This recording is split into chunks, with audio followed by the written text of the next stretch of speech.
It's good to see you. On the feast of the otherworld. What are you doing? So enjoy those if you win. Thank you for sticking with us all year round. We flip the switch on our dedicated servers. Matchmaking, quick penalty. Yes. Yes. This is Mike's first time on the show, and Come on, look at this. Stereo wins the killer. With hope. that's right. Good morning, good afternoon, and or good evening, ladies and gentlemen, and welcome back to the Warriors Den. Good morning, good afternoon, and or good evening, ladies and gentlemen. Look at this shit. Holy crap, he's got a face to the words incredibilis, ladies and gentlemen. If I had the player that I can, it's all in here. I saved it. More blood, the classic. There's not enough blood. Care with his finger placements were, so he looking up and down. But without further ado, to see the Magi perform in this Dominion game. JC, how you been, man? I'm pretty good. Next time, or on the battlefield. No, don't jump down. You blow it. Oh no! And Freeze, do you think the drop attack is what got you through this? You think so? You bringing that up again, just like last time? Valhalla! Oh, I love you, For Honor. I love you. Man, oh man, have we cooked. Got it? This whole time? I've been feeling kind of weird, honestly. Oh my gosh! You're hired! Back Warriors. Let's hear your best. Get hired! You're hard. Awesome, there you go. All right, I like it.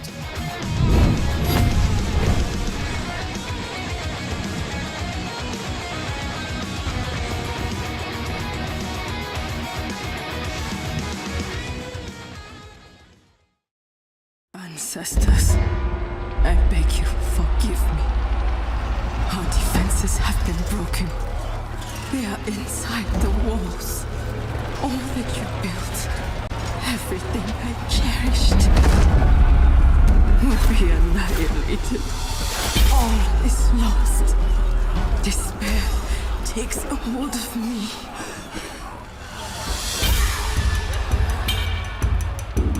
It's too late. Run.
What's up, Warriors? What's up? Welcome back to Year 9, Season 3, Downfall. Join with me today, we've got Mr. JC and Nolan. How you both doing? It's 200. It's not a. This is our 200th episode. This is nuts. Is that why we're wearing the hats? Well, it's a celebration. That's why the hats. Okay. It's a A celebration. little bit on the side there. That kind of works That's well. good. Yeah, it's You know, the whole stylish. thing. I like it. I like it. We've also got some of the devs watching in the back. Can we see them? Can we see them? Yeah. Nice. That's awesome. But yeah, I'm super excited for this episode. This is going to be awesome. A lot of cool stuff to show. I'm so awesome, by the way. I didn't know what that was going to look like exactly. I'm really happy with the way that looks. So that's awesome. Great job, guys. Okay, Nice. keep making noise. So yeah, so Warriors, listen up, right? Because it's the 200th then, and on top of that, we don't want you to miss out on a thing. So quickly, before we get too deep into this, there's my camera. All right, make sure you please link your EB account to your Twitch ID. That way, for every 30 minutes you're with us, you're going to get a scavenger crate. And because it's such a special 200 episode, we're going to pick some lucky winners at the end to win a grand prize of either 100,000 steel, the new hero skin, or the 30 days of champion status. So all amazing prizes, all good, just by watching and hanging out with us today. Come Can I get him if I watch from the back? Yeah, I mean, I think so. All right, awesome. Make sure it's on your phone. Yeah, yeah. Okay, sure. You're good. Yeah, for sure. It works. I need it. Of course, I get it. I get You it. need the steel, yeah. Yeah. Like, I get it. like we totally get that. We also had the series final wrap up this weekend for a triple threat 4v4. It was a super fun watch. Big congrats to Goblin Gang for winning. Good job. It was an awesome match. Big thank you again to our casters, Verbalocity and Norgaz, and analyst Freeze, which is pretty awesome. Shout out to Verb again. He got the replay system working. That was really sick. Awesome. That was really cool. Yeah, I like watching Freeze with his magic Yeah. markers there. He's just like, I'm gonna draw on the screen. It was Drawing some good. smiley Yeah. faces at some point. Yeah, it was so That's good. awesome. Loved it. But yeah, keep an eye out for 2v2 announcements. That's going to be coming into you too. But also keep in mind that we're looking to crown one GOAT of For Honor this year. This year's circuit, because we have our system, like our circuit point system, which is going to be really cool. So we'll be tallying the points to see who is truly the GOAT. Nice. It's not going to be me, unfortunately. Not this time. You're the goat to us, though. That's Okay, true. well, that's all that In our matters. hearts. That I'm humbled. There you go. That's great. There you go. Why don't we take a look at everything that we'll be Yeah. looking at in the show? A little agenda. So, of course, we'll be looking at the season's details segment. We'll be looking at cross progression too. Cross progression? I don't know what that is. Oh my What? gosh. That's going to be Is so there a much. trailer this week? I don't know. Aware of? I don't know. I missed it. Nah. Probably had cool people in it. I think it was cool. Some cool people. Yeah, it was. I like it. We're going to be taking a look at our new game mode. We're going to be having a behind the scenes with Max, which I'm super excited for. That's going to be an awesome segment. Yeah. We're going to have a Warriors Den trivia and most viral moments segment with a special guest. I won't say who yet, but maybe in the room with us. Maybe. Maybe. We're going to have a testing ground segment. No, it's not you. I'm sorry. Testing ground segment, some patch notes, and of course, community corner. It's going to be awesome. Amazing. Right. Also, and then, so before we go into the trailer for the rest of the season, there's a bit of a message that we want to pass. So we know this is probably not going to be the most exciting announcement, but starting September 11th, we'll be adjusting our offer. So the amount of free steel in virtual currency packs that you can buy in the store will be slightly decreased. So you can find all the details in the recap article on our website a little bit later today. But that's it. So now that this is out of the way, let us go towards our trailer. Yeah, let's do it. Max, show them the awesome trailer. Oh.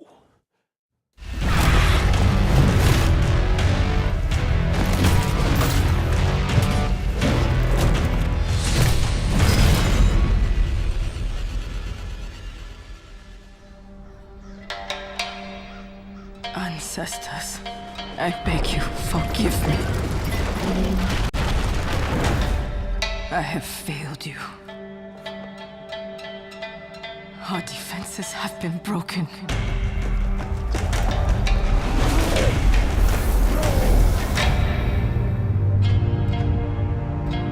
They are inside the walls. I did what I could.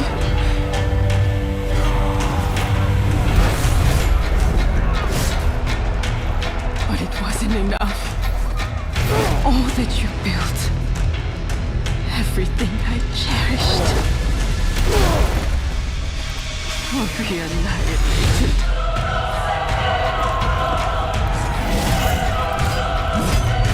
Despair takes a hold of me. It awakens. All is lost.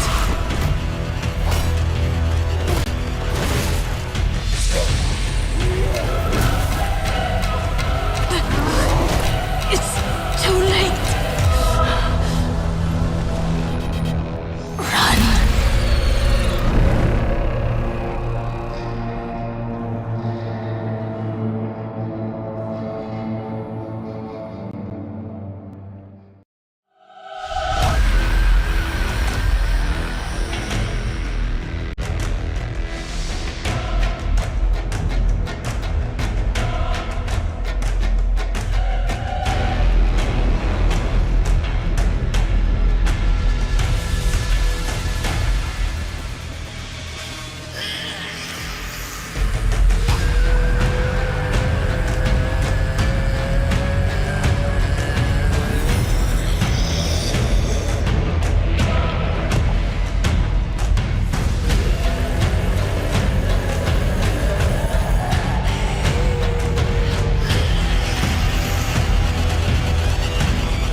Welcome back, Warriors. We are here at the Downfall Details segment. Join with me once again. We have Alex, Raph, Ian. How you all doing? Amazing. Been good? Excited? Really, really happy. But you know Episode what? 200. Yes, absolutely. That's incredible. And we have cross progression and all of that. You know what? For years I said, no, we should not do that. We should not do that. I was hoarding all of the resources. That's it. I went on vacations for 2 weeks and GC like created that. You just flipped the switch. You just, you know. You should take more vacations, maybe. That's it. Never going back on vacation. All right, why don't we take a look and jump right into the seasonal roadmap? So starting with TU1, of course, as Raph just mentioned, we have cross progression, which is super exciting. We'll be jumping into that a bit later. We have our new hero skin, Lady Sayori. We've got a new battle pass and legacy pass. We've got a free event pass, Nightmare's Dawn. We've got some new armor variations, testing grounds, and some hero fests for Centurion, Jengjun, and Orochi. And then in TU2, we'll have a new hero skin as well. We'll have a couple throwback events, one of which will be an old Halloween event that's going to have a little bit of twist on it. And some more hero fests. So yeah. Why don't we just jump right into the narrative side of things? So, Raph, do you want to tell us where we're at? It's kind of a packed season 3 TU1, isn't it? Like a lot of things going on. So yeah, it's season 3. Season 3 in a year in which we have been, we've had two focuses. We have been exploring our main game modes, and we have been using them to explore what has been happening in the world of Eastmore since the end of last year and the invasion of the Hatuns, of the Mongols. It has put our world in flux, let's say. So season 1, we tackled Brawl, 2v2v2, and we had Astria, the former defeated leader of Orcos, having just been defeated by the Hatuns, thrown into an arena and having to fight for her life. I guess it's a personal paradise, you know, fighting to show who is the best, but in any case, she's there, and this was season 1. Season 2, we explored a bit of a side story to show that there are a lot of things happening. We did not follow the main conquerors or anything like that, but how is it affecting the people of Heathmore? We were doing a smaller scale duel, so more personal story between two characters, Coalheart, the grimy pirate, Ian's my favorite guy, and then yes, oh That's yes, he's the one who won the duel, right? In my mind, yeah. That's what you say. Ben doesn't agree, but and then we also had so of course Ilaria the Virtuosa is protege turned rival, and so this was season 2. And now for season 3, we are tackling Breach, our siege assault the castle game mode, and we are actually leaving behind for this season, this Halloween season. We're entering in the fall and all of that. We're leaving behind the main narrative timeline.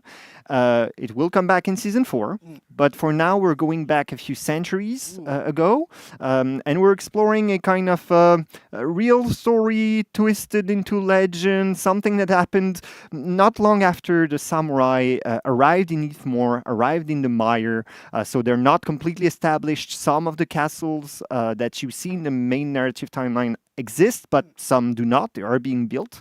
And we're going into one main castle, a castle called Castle Shio, and this is where we will encounter our main character of this TU, our hero skin, called Lady Sayori. Wow, that's packed. That's awesome stuff. Ian, do you want to tell us a bit more about Lady Sayori? Absolutely, another one of my favorites. I love them all. I love them all. Yeah. It's like the new thing in town. Except Ilaria, right? Yeah, she's supposed to be killed by Coalheart. Yeah, Probably Ilaria was Ben. It's not like it's not my favorite. You should fight it out. Now on to Lady Sayori. As Raph briefly mentioned, she is the Lady of Castle Shio. She is beloved by her people. She loves her people. She's dedicated to them. She rules over them, but she's also one of them, and that's what makes her stand out as a leader. And but now she finds herself more or less alone, you could say, because her husband, the Lord of Castle Shio, has been called away by the Emperor. Important business to deal with the Imperial City. It's a business meeting. So he's called away. He takes most of the army with him. for support. And that sort of leaves Castle Chio, unfortunately, more or less defenseless. And they don't anticipate trouble because it is a more peaceful time for the samurai. But unfortunately, there's a rival daimyo who's supposed to be content with what he has, but he sees an opportunity and he decides to grab it. So he breaks the rules and treacherously, in the dead of night, attacks Castle Chio. Full army, full on force. So Saori wakes up. Alarm bells are ringing, fires raining down through the sky. She has to take up defenses. She doesn't have a whole lot of forces with her, so they're outnumbered, outmanned. But you have to fight. You have to defend her home. This is her ancestral home. This is her people, her family, her legacy. So she has to fight it out, even though she pretty much knows it's hopeless. There are strong emotions at play. She's overcome with, I don't want to say sadness because she has to fight, but she knows it's a losing battle, if I could say. There's hope in her mind. There's hope that if they make it through the night, somehow maybe there will be some form of deliverance once the day arrives. But unfortunately, that's not the story we're telling. But Saori, she feels very strongly. She, as I said, she's fighting for her home, for love, for peace, for her people, for all of it, essentially. And this is all crumbling all around her, unfortunately. And those emotions will bubble into rage and despair and sorrow, and this all perfect ingredients for something else, and something inside her may or may not stir. And I'll leave it at that for now. Right. Yeah. Dropping a little. Yeah. But there's a lot more to learn about her in the short story. Next week, Lady of the Castle. There's a lot to unpack there. I had fun with this one. There's a lot of spookiness teased because it's Halloween. Awesome. Halloween's coming up. I want to say two small things. First, about the short stories. We know that for some time the short stories have been a bit harder to find on the website. This will be corrected in the following weeks. There will be a way to find it more easily. But also I want to say something about Lady Saori, one last word. The meaning of Saori is always weaving. This is a very, it's a nod to a very aristocratic, noble activity, but it's also a nod to the fact that, she weaves the blade really well also. So she's both beautiful and noble and deadly. All of it packed into a petite Nobushi. Interesting. You're dropping some hints now. Hints of what? That she's deadly? Nothing. I said nothing. Weaver.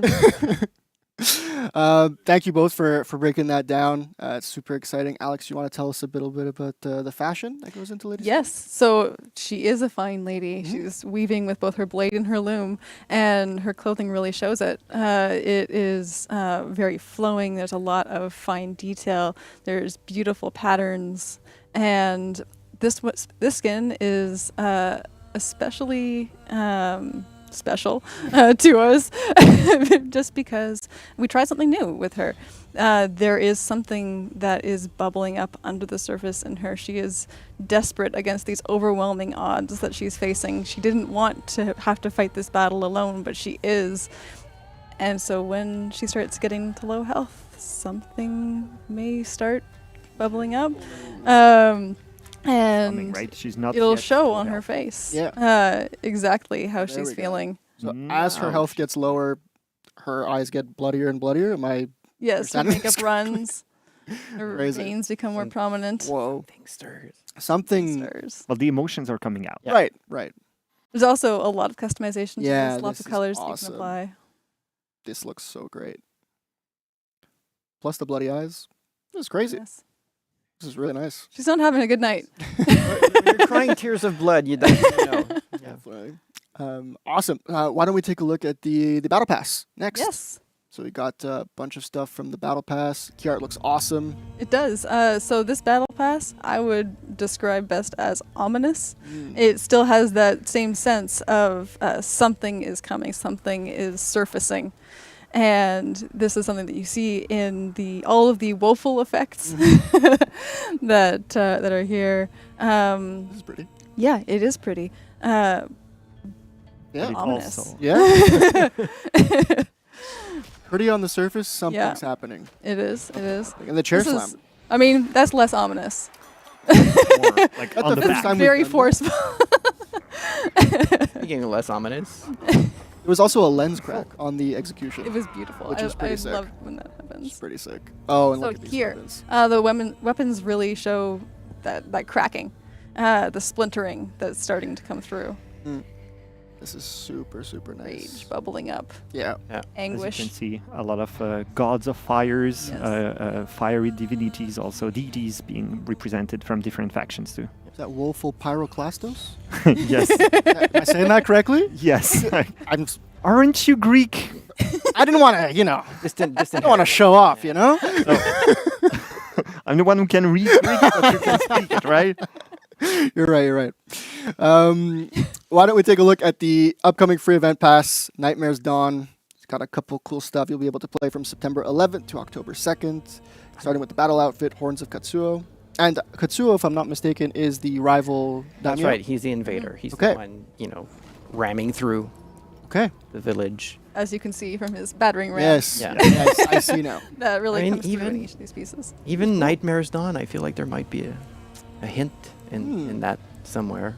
I don't want to. Yeah. You know, we have deeper. sometimes represented the samurai as it's one big honorable faction and all of that. But back in the campaign, Apollyon mentioned that they appear honorable, but actually they fight against each other. Well, this is a bit of what we're bringing back. Yeah. Ooh. We also have a Legacy Pass, of course, from Year 5 Season 3. That season was called Tempest. Really remember. If you remember back in Year 5 Season 2, actually, there was a drought, but that is no more. The prayers in Heathmoor were finally answered, and this season was very inspired by Norse mythology. You can see a lot of water effects. It's really, really cool. Yeah, Tempest was my first season on the project. Really? So it's all, celebration. That's cool. For honor. Yay. That's really, really cool. And you'll notice too, Ran and Aegir? I don't know how to pronounce it. Aegir? Yeah. I'm turning to you. Aegir. Are two. We write, we don't speak. They're two deities. Ran and Aegir are two deities from Norse mythology. That's what I wanted to say. They're basically the embodiment of the seas, and one of the myths that surrounded them was that they're the guardians of the underwater Valhalla for those who drowned, which I thought was beautiful. Terrible, terrible gods, but yes. These weapons look so cool. These are all retrofitted. These look awesome. It's a floaty signature earlier. Oh, yeah. Drowning into the weight of your own emotions. The float and goat one? Yeah, yeah. Float and gloat. Sorry, not float and goat. What a great rhyme. Thank you. Moving on. Can you scroll down a little bit? There we go. We also have some armor variations to check out, and this season's armor variations center around the samurai. So be sure to check out the full gallery in a later transition, but here's just a few options to customize them. These look great. Super, super cool. I want to thank you all for coming on The Den once again. It was super fun. Love this segment. It's great. Can't wait for 201. You heard it here. Folks, stick around. We're going to be looking at cross progression in the next segment. It's not something you're not going to want to miss. So stick around. And right before that, we're going to be looking at the full Battle Pass weapons gallery. So take care. Bye.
Welcome back, Warriors! We are so excited today to talk about the biggest thing coming to For Honor this year. That's right. It is the thing you've all been asking for. It is... cross progression. Yes! Nailed it. Love it. I like this meme, yeah. Can you believe we didn't rehearse that at all? So it's amazing. But joining me today to talk about this incredible feature is the one and only Nico. Welcome back to the show. Thank you. Thanks for having me. Cool, yeah. How are you doing? Yeah, I'm fine. Last time, it was a long time ago, I presented the crossplay, if I remember well. Ah, okay. So there's been an iteration here. Yeah, it's an evolution, you know. Evolution, okay, yeah. Cool. Well, I think we're in a really good place to talk about that. Exactly. So, and I think that everybody is super excited right now in the community. Yeah. Because we're finally able to deliver this feature called cross progression. Yeah, it's I know it's been a big ass long time. We're very excited. I'm excited personally too because I've been playing like PC and Xbox. I need to just get to one. So, but when is this going to be available officially? Let's dive into that. And just remember, it's a long time that the community talk about it. So as you see. So they have been asking for it. Yeah, that's good. Okay. For good. years. For years. Gotcha. Okay. So they've been asking for it. So when do they get it now? And we get it on 11th September when we release S35 TU1. 1 week. 1 week. 1 week from now, folks. There it is. That is amazing. So coming super fast. It is, yeah. But it's been in the works for a while now. But what is it exactly? So like cross progression, it's a nice buzzword, but like let's dive into the deets. So the cross progression, for those who don't know exactly what it is the fact that you have one unique account and all your other account for all different platforms will be merged to only one. Nice. So you have only one account and your progression will be followed and carry over the different platforms. So that's in fact the cross progression, what it means. Awesome. So you say merging like of the accounts. So I know I've been watching the Reddits a bit, so I know there's been a lot of speculation about this. But can you kind of explain like what is it like with this account? Yeah, indeed. I talk about merging because when you start, imagine you're a new player, you start your account, so you have your progression everywhere on all platforms. But if you are already a player that played on For Honor previously and you have progression on Xbox, PlayStation, and PC, there was one procedure to merge your account, and that's what we see right now in the screen. So there's multiple stuff that right now are in your inventory that will be merged together. So first we can say about all the currencies will be addition to all your platforms. So by example, if you have 100 still on Xbox and 100 on PlayStation, you have at the end 200 still on your Ubisoft account. Awesome. So the same for all other currencies. So we have also we share, of course, all the items that you have or previously unlocked. We have something about the order progression that have to be reset, unfortunately.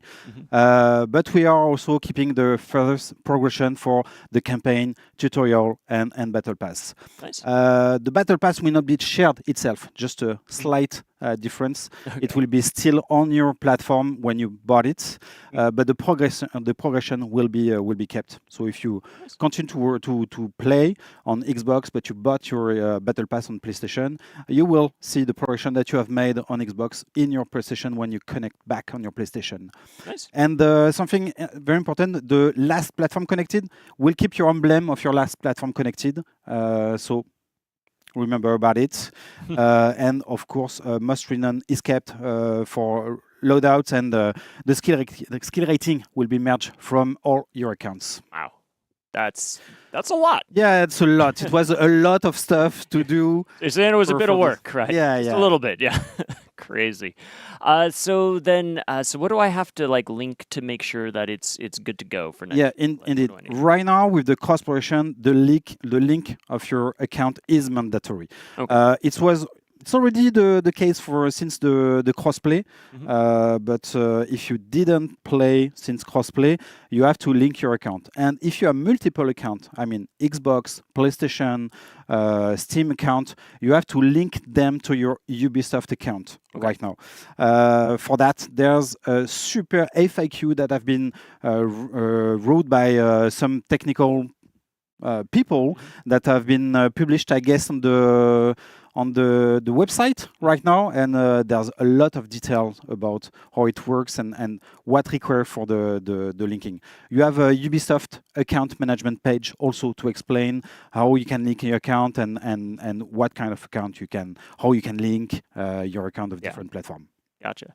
Cool. So then, so quickly, like walk us through. So what happens then next week, September 11th? Download the new season. I launched the game. So what happens? Like, yeah, indeed. You download the patch. You launch the game on your favorite platform. Of course. And you have the first screen that we see now is a pop-up that you need to be very, very careful because we'll show you what account have been linked right now to your Ubisoft account that is currently connected.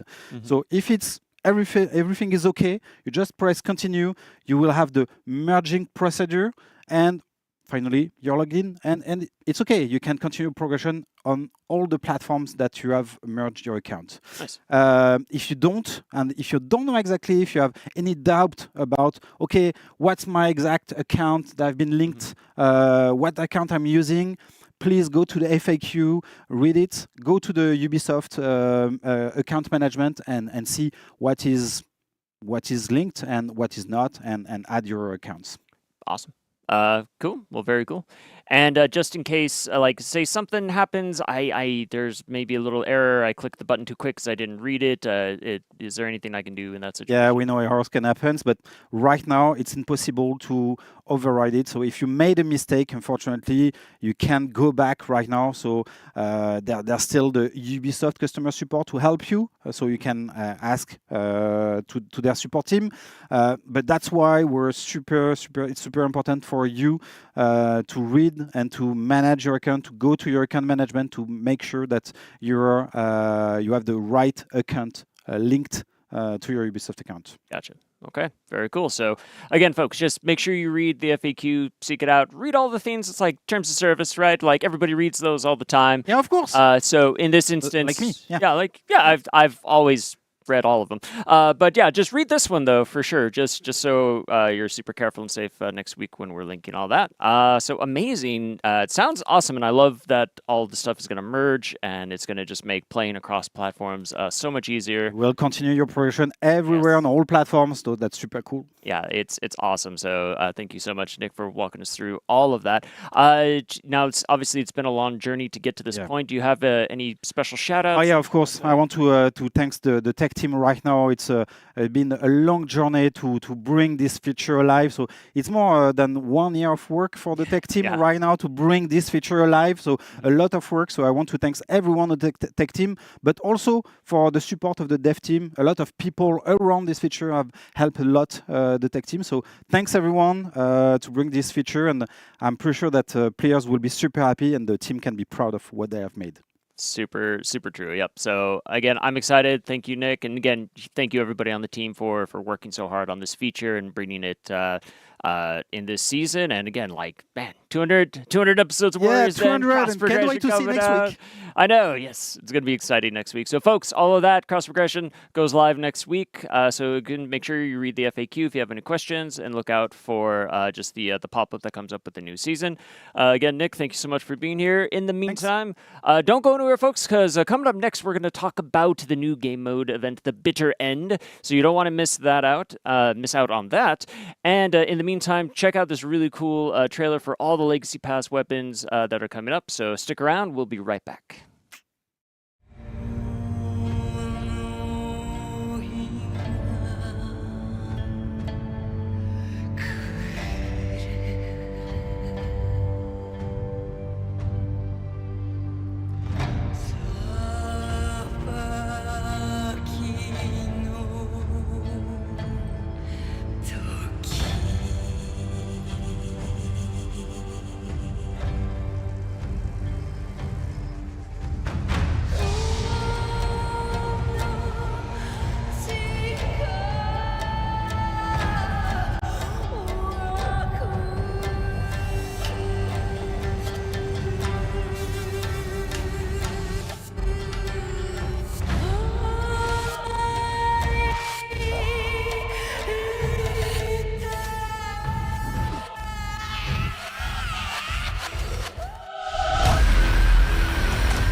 Welcome back, Warriors! We are here now, joined on the couch by Mike. Welcome back to the show, Mike. Thank you so much for having me. It's good to be back on the 200th episode. I know. That is insanity. I know. We had to make sure you were here for that, too, and put you right behind the 200. That's great. Yeah. So, yeah, you got... Covering it a little bit, yeah. Got the seat of honor. Yeah, it's good. Awesome. Yeah, love it. Well, Mike, welcome back again. We've talked a lot about this new season, all the downfall and the crazy stuff. We learned about Lady Saori and Chio Castle now, but we actually have a special game mode that we've created for this, right? Yep, that's correct. So do you want to tell the folks at home a bit about what to expect? Yeah, I will. So this is a limited time game mode. I saw in the chat before, it's a new game mode. It's a limited time game mode. It's a game mode event called Bitter End. It's going to run from September 11th next week for 3 weeks up till October 2nd. Nice. All right. So what is this game mode, right? Yeah.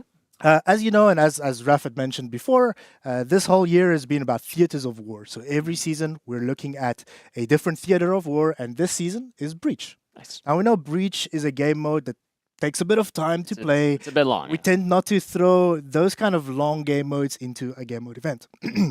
Excuse me. So what we've done is we've taken inspiration from Breach to make this new game mode. So we've essentially taken the final phase of Breach and made a couple of changes here and there to make a very action-packed, kind of chaotic game mode. Nice. So that sounds really cool too. So yeah, for those of you like Breach and like the final phase on this. So, but what exactly stays the same from Breach? What's different? Like, how's this going to work? Yeah. So if you're familiar with Breach, there's a bunch of familiar elements. We try to make it so that you can kind of just jump in, get into the action immediately. Sure. So. The final phase of Breach, you have two teams, the attackers and the defenders, of course. The attackers in Bitter End here will start the match with 16 respawn tickets or lives. So similar to Breach, when you reach that final phase, you have a limited amount of times that you can respawn. Okay, defenders don't have this kind of restriction. So the idea of the game mode is you're sieging Lady Saori's castle as the attackers. Defenders need to defend Lady Saori. Defenders need to deplete the number of lives that the attackers have. If an attacker is dead and respawns, they will use up one of these lives. It's a pool for the whole team. Yeah. But if an ally revives them, they do not use up this life. So definitely revive your allies in this mode. It's very, very important. It's very fast-paced. Now, like I said before, defenders do not have this penalty. Instead, if a defender dies, their respawn timer will go up by 5 seconds. So try not to die, basically. I mean, this is it's good advice. It's true for pretty much any game. Sure. Right. Now, this is all kind of still in line with what Breach does. So what we've done for this mode is, like I said, we wanted a really action-packed, fast-paced kind of game mode here. So what we've done is we've increased everybody's movement speed. Everybody moves faster. Everybody revives faster to give you that incentive to get your allies back. Don't use up those tickets or don't get that penalty to respawn. And the healing point that you would have seen in the video by now also regenerates your health faster. So this is a very, very important kind of point, objective to hold in the game. Gotcha. Now, we haven't really talked about the objectives on the map. So attackers, they need to defeat Lady Saori, but you will see there's a side lane that's shown in the video right now. Same as in Breach. Attackers can capture this side lane, this side point, to get a one-off 4 additional tickets. Nice. So defenders do not give that point away. It is a one-off capture, and it will permanently stay in the hands of the attackers. The healing point, on the other hand, can be captured by either team, and whoever owns it gets, the healing regeneration. Right. Being on the point. You will probably recognize this map. As Raf said before, this is centuries before the events of For Honor as is today. So this is Chio Castle, which is nowadays known as Kazan Castle. Oh, I see what we did there. Yeah. The map layout is the same. So you'll have the left side is the archer point, the right side is the healing point under the gazebo. We have removed the ballista that's on top of the point. As well as some of the boosts that kind of spawn on the map. So there's none of that.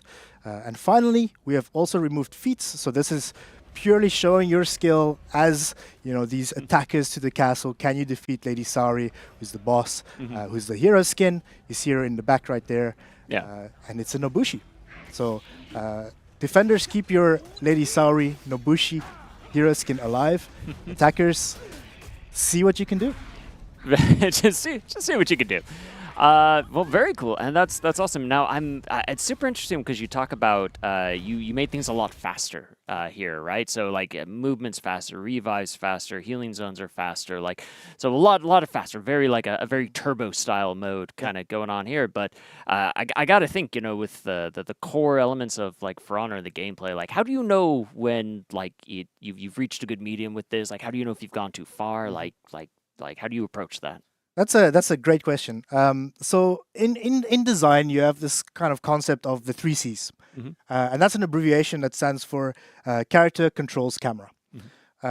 Now, the logic behind this is like these 3 kind of key areas of any game kind of need to be in balance. If it falls out on the camera side, if the camera doesn't move when you're pressing on that controller, or if you're playing mouse and keyboard, you're moving, like it kind of breaks the experience. So the overarching, I guess, philosophy of the 3 Cs is these 3 areas of the game need to work in unison.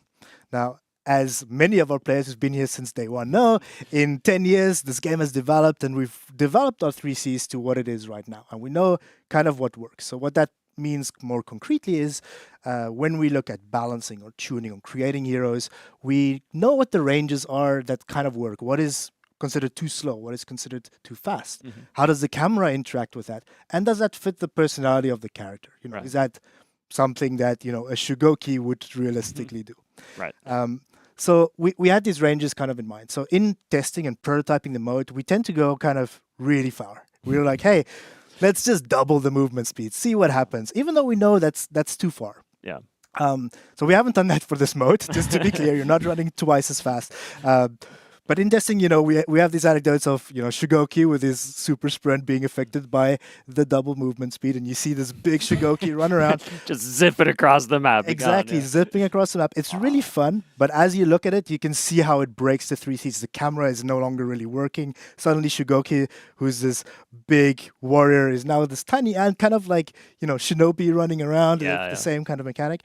So that's what we mean when we're like, hey, at that point, we're breaking the 3 Cs. We're going outside of the bounds of what the game experience is. So that's kind of how we define it. We find our boundaries, and that kind of keeps it in check, so we don't break stuff. The same is true for movement speed in combat. Is different from movement speed out of combat. So you'll notice movement speed that is affected in this mode is only out of combat. So the intention is to get back into combat, right? Get to that healing point, traverse around the map. It's not to, hey, I'm just going to sidestep Nobushi's poke. Gotcha. Well, very cool. Nice. Well, and it's a lot of fun. So looking forward to that. And on top of that too, like we saw a lot in the videos. There's a lot of visual elements going on in the map too. Like so, looks pretty cool. Can you tell us a bit what went into the look of the map? Yeah. So what's very cool about this event is because we have so much action, so much fast-paced intensity in the map. We wanted to show that off through the mood of the map. So in the video you see right now, this is the start of the map. There's some, you might have seen some creepiness going on. Saw a little bit of that, yeah. It's a hint to who's Lady Saori, what is she kind of hiding. But you'll notice as Lady Saori's health kind of depletes, or the attacker's tickets, like respawns depletes, the music will become more intense. The mood becomes more intense. It gets a lot more red. There's a lot more kind of curse elements around in the map. You might see a spider show up. I think we saw a spider there at some point. Spider webs appear. Everything to make it a bit more creepy, but also build to that intensity that you'll see if you get to the very final moments of the fight.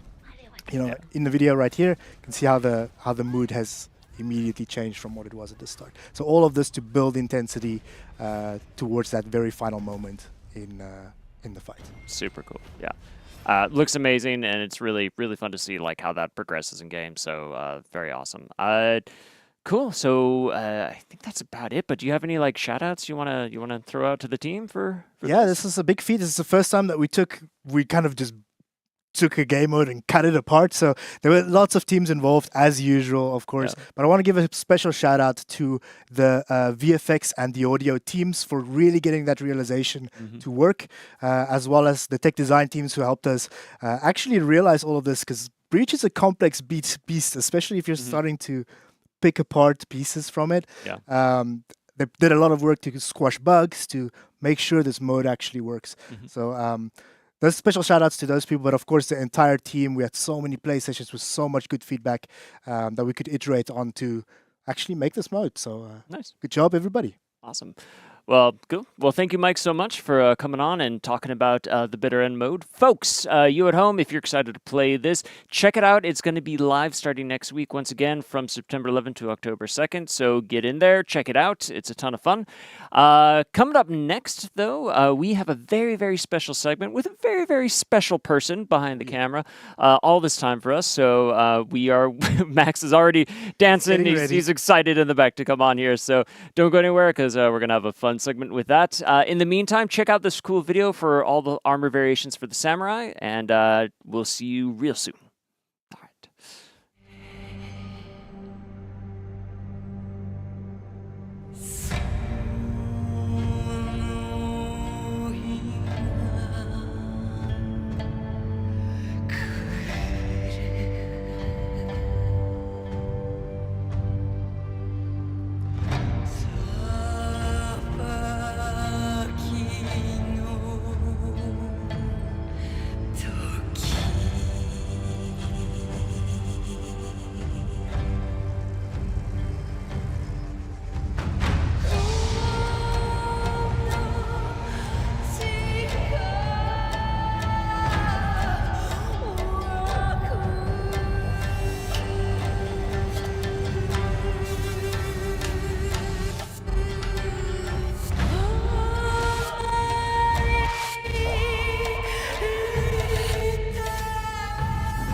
Warriors, to a very special segment today. Join with me for the very first time. We got the man, the myth, the legend, Mr. Max Prue. How you doing, man? Not so good. Why? No, I'm very good. This It's is hype. It's a 200. Yeah, So I'm very good. Usually you're behind the camera pushing all the buttons, but today you're doing both. Actually, Yeah. Wait, I don't want. Hold on. There we go. Like I can push this button. Oh. Okay, so you're usually sitting at your battle station there. Yep. But now today you're here with us. Yes. That's super fun. But yeah, this is our 200th episode, and I mean, how many Warriors then have you actually done? Too many. Too many? Let me count. 1 + 2 + 3. We'll be here a while. Yeah, 200. It's 200. It's been a while since 2016, before it was even called the Warriors Den. Wow. It might be a question for later on for a certain trivia. Oh, Dropping hints. Yeah, dropping hints. But yeah, I mean, so you've seen like the full range of how the Warriors Den has evolved. Like, how I'm an OG. You're for real, honestly. Like, actually, that you're an actual OG. Yeah. For real. Old timer. Do you want to tell us a bit more about how the Warriors Den has evolved, like over the years? Yeah, at the beginning, we did a show every single week just to keep the fans up to date about the patch notes, about what's coming for fixing the connectivity issues. Back then, we didn't have the dedicated servers, and now we do. Yeah. So I think for the first 2 years, it was every single week. Then after 2 years, we switched to every 2 weeks. Every 2 years, every 2 weeks. Yeah. I'm checking if I'm correct. And then nowadays, it's just every single title update. Nice. Really cool. Yep. I can't even imagine going live every. I feel like that must have been crazy. It's a lot, but yeah. the show was shorter. True, it was true. between 20 to 30 minutes. So it was shorter, simpler. There was only 2 pages of this is a run of show. We're having backstage to show follow To keep our flow, basically. the flow. Yeah. So it was only 2 pages. Now it's like 10 pages. That's pretty much. It's a lot. But yeah, I want everyone to get to know you a little bit better. So why don't we start with like some basic questions? Like who are your favorite like For Honor heroes? You're my favorite hero. Max, come on. But for real, that's Janjun mainly because he's old like me. I don't have the long beard. But Janjun, I love him. He has backache, so sometimes I have backache also. So I feel for him. I also play Tokiri, Nobushi, sometimes the Valkyrie. I love to swoop the leg. Nice. Sweep the leg. Sorry. Sweep. Swoop is in the past. Sorry, it's my French. Swoop. Swoop. There it is. Nice. What about like more on like technical side of things? What was your like the first video you worked on for Honor? Oh boy, the first video was in 2015. Back then there was a brand actor called Luc Duchesne. You probably saw him in the earlier live stream. He asked me, "Hey, can you do a teaser trailer for us?" For back then it was called another name than for Honor, and we only had three heroes. Okay. Guess who we had? Okay, for sure Warden. For sure Warden. Raider? No. It's another. Orochi? Yeah, Orochi for sure. Who's the third? The third, Warlord. Ah. We only have Warden, Orochi, and Warlord. Cool. And we only had 3 maps as well. So I had to play with only 3 maps, only 3 characters. So to create an epic montage, and Luc Duchesne asked me, he loved it so much, he asked me if I could stay on the project, and the rest is history. I'm still there after 10 years. Very, very cool. So this is like some deep For Honor lore. This is cool. You're dropping. Yeah. So when Max is here, we get the deep lore. It's pretty sick. Yeah, move on, Raphael. I'm here now. I'm just kidding. So I know you said, like you're kind of the guy behind the scenes pushing all the buttons, but can you tell us what does that actually entail? Yep. So mainly I'm gonna push this button and put this button. So I'm here. Nice. So yeah, I create all the content of the week's videos, and I need to create the titles, animated titles for them as well. So this is how I do it in After Effects. So I capture the videos. It could be emotes, execution, outfits. Capture with 2 instances of the game like this, and then I import everything in Premiere, as you can see, and I import the animated title, whoosh, and then I add on the logos. In that case, it's a Battle Pass because it was a chair execution for a Battle Pass. And then also all the titles you saw here in the show, I create those. So I start from the key art. I add some elements from the key art like this. I also do the overlays. So I start again from the seasonal key art, Dawnfall, shrink it, place the infos on the right that I typed that's going in on September 11, that case. And I add the little flare with the background and whoosh. So a lot of assets. About it. Oh, and this also. So the videos you saw about the weapons, I capture it by hand, moving slowly with my little controller there. I remember seeing this for the first time, and you need steady hand. Yeah. And steady thumbs. For real. So yep. Awesome. I mean, I know you also fly drones a little bit, don't you? Yeah. I feel like that's helping you a little bit. That precision. Exactly. I feel like it's actually. But fun fact is because of the camera that we have in game that gave me the taste to have a drone. Really? Pilot a drone. Oh, yeah. So it was... I was piloting digitally. Okay. For the real hair, real Cool. life in the air. So you're kind of practicing. Yeah, I was like, visually practicing with my first. moves with That's the cool. controller. That's actually really cool. But then, yep. Sick.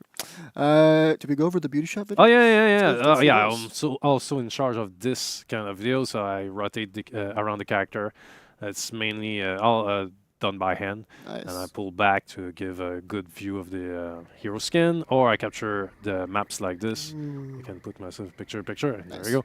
And I try to capture the good scenery, the god rays, all the beautiful stuff in the map that are done by the map team, Ed and his team. So yeah, it looks like a drone shot. Yeah, that actually does look like a drone shot.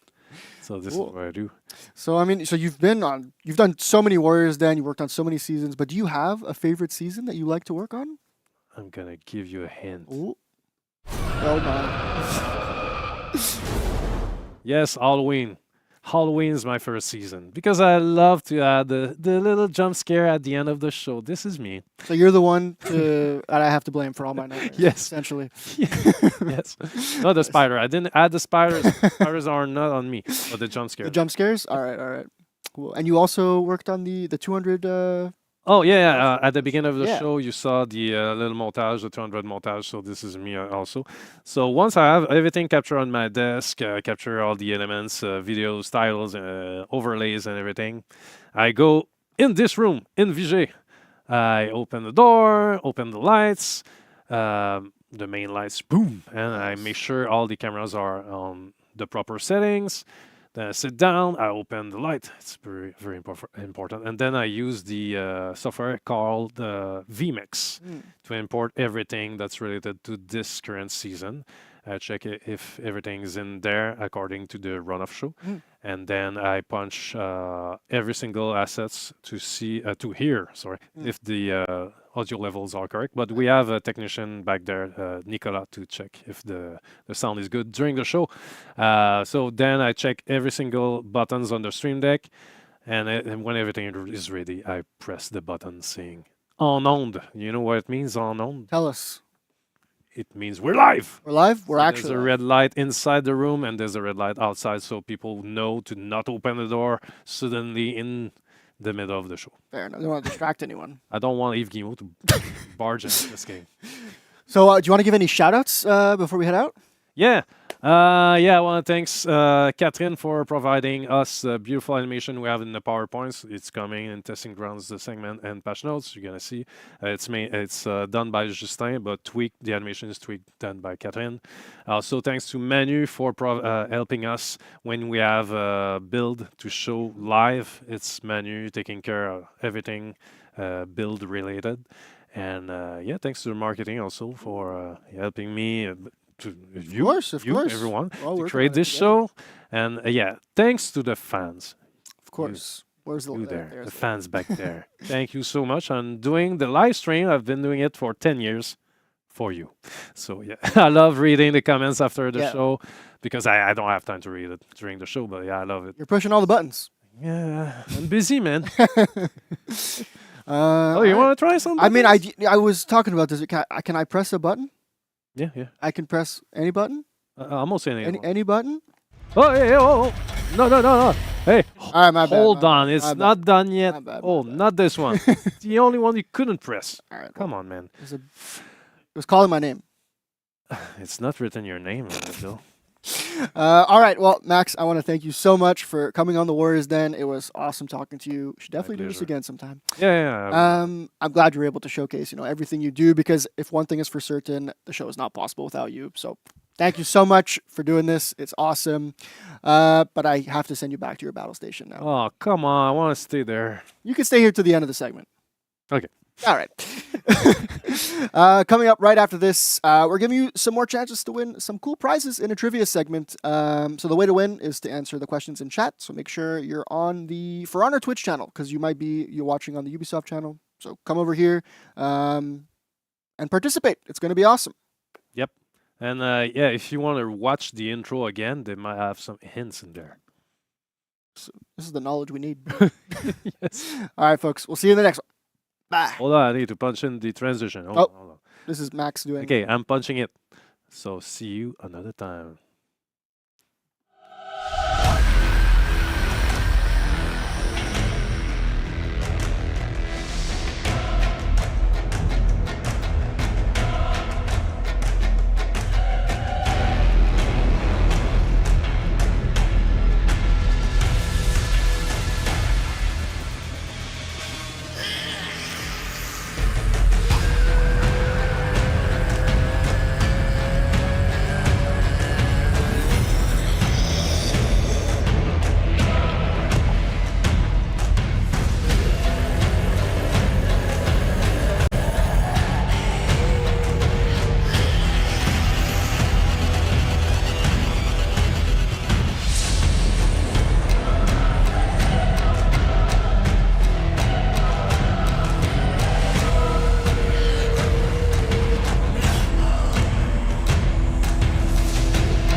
Welcome back, Warriors. We are here at the trivia segment. We're also going to be looking at some most viral moments, some of our favorite moments. I'm super excited for that. We have the privilege to share the couch with the real Larry. Hey, everyone. Thanks for having me on the show, man. What a privilege. Oh, sorry, my hat fell off. You know, messed that up. I think we're just gonna have to live with that. But Hey, it's great to be finally in the big smoke with you guys and not just in the execution arena. Thanks for having me on. Yeah, I mean, you're taking a break from being executed. Yeah, I was just at the bar, but yep. You're here I now. Get execute. I got a 4 o'clock execution, and then I got a late night one too. I'm doing down by the river. they keep you busy. Yeah. Down by the rivers. Yeah, sometimes I do a night shift where I get killed a bunch by the river. It helps pay extra bills, you know. Yeah, no, tough times. Tough times. It's a tough economy right now. I get it. But hey, it's great to be here with all the fans and seeing Max's segment. What a great guy, Max. Yeah, I wish he would come and execute me inside in the game one day. One day. One can dream, eh? Well, before we jump into everything, I do want to look at this cake. Can they? This is true. Yeah. Can they see the cake? We had the cake earlier. Shout out Vanessa. That's right. This is awesome. Yeah, so the queen of all animation herself doesn't just do animation; she also makes cakes. So this is a very cool cake. So great job, Vanessa. Thank you. Yep, thank you. That's my head. It is your head. Yes. People are gonna eat my head. That's a form of execution. A little. I mean, yeah. That's cannibal. Yeah, you guys are sick. No, it's not that bad. I mean, we have fun here, right? It's just. Does everyone know who I am? Like, I remember you guys. I just I don't know. I mean, we're all wearing your shirts. I mean, we are the. That's true. You've got the drip on too. We are your. I just want to really indulge in this moment of huge fame. Yeah, I mean, after 200 episodes of Warriors Den, I mean, I think it's almost a crime that you haven't been here sooner. Yeah, so, I agree. So I'm True, yeah. happy you're here. You guys blocked me on Hotmail, so I don't know what that was about. Well, nobody you blocked uses me. Hotmail. Fans didn't. The fans created me, and the fans are still there for me. God bless. Right. And I think that's actually a perfect way to say, you know, when we are talking about the most viral moments of For Honor, I think number one is our boy Larry. It's Larry. The best. Get at it. Thanks so much, man. You guys are the freaking best. Now, again, Larry, like to be honest, you know, I mean, in the barracks, the execution, I've missed it's it. the Those are warden. days. But you could say almost like you were brought to life by the community because they named you. Yeah, they're my mom and my pop. I owe them everything, and I'm thankful they birthed me from the womb of this beautiful game. For sure. Without them, I'd be nothing. I mean, it's You're here now. I'm here now. I exist. For real. They're God and my parents all in one. Thank you so much, fans. You see what you've done? No. I have meaning now because these guys don't bring it to me. No. Come on. Are we allowed to wrestle a bit here? You guys gonna try and execute me, and I'm gonna fight back and then break through the system and create my own game? We'll handle that later. Oh, okay. Off camera. Yeah, we're not gonna let you. No, Anthony won't let you do it. I'm gonna take over this stream. Just you be ready, fans. Why don't we take a look at the second item that we have? The concept of just parry, just dodge. That's I right. feel like this is the origin is like I think our OG creative director gave our community some good advice back in the day on the old Warriors. Sure. I think he said something just like just dodge, and I think this eventually just became For Honor's get good basically. Now I'm not gonna lie, you might have seen, but I came decked out today. This is every For Honor pin I own because I collect pins, and this one up here just is the Just Dodge pin. Nice. We made pins of this, so back in the day. So Got hella pins on. I have a lot of pins. I like pins. I've never dodged anything in my life. You can't. I know. We don't allow it. One day, baby. One day. One day, just gets out the way. There you go. Let me look at the next one. Okay, so this is one of my favorites as far as like viral moments are concerned because this was like so impactful when I first joined the project back in the day too. But it's the volcano. All right, Mount Ignis itself, because if you're a knight like me, as I think because I'm a knight, Larry obviously a knight. Yeah, part-time. Part-time knight. I lost my membership card. Oh no! A while back. That's why I'm just executing now. Are you laughing at me, Nolan? No, Nolan, don't freaking laugh at me, all right? I'm laughing with you. Oh, okay. Right, I hope so. Yeah. But yes, Mount Ignis, the volcano, or the volcano, as it was come to be known, like, you know, there were definitely times in the faction war where the knights just abandoned the entire land of Heathmore simply to go dogpile on the Mount Ignis volcano, and I was right there with you all, and it's one of my favorite places. It's a great to just spot. put I bring my the kids banners. there often. Yeah. Do you? You got Real kids? nice. Oh, yeah. My last vacation brought the kids. Samantha loved it. That's where we broke up. That's in the wiki, isn't it? Come on. Yeah. There's new lore It is being now. added here. Yes, I love it. Why don't we look at the next one, which is just everyone spamming Raw. Like, I think this is just a classic. Oh my gosh. I think just spamming emotes in general is just like a way to like troll / celebrate. Honestly, it's been immortalized in so many different ways.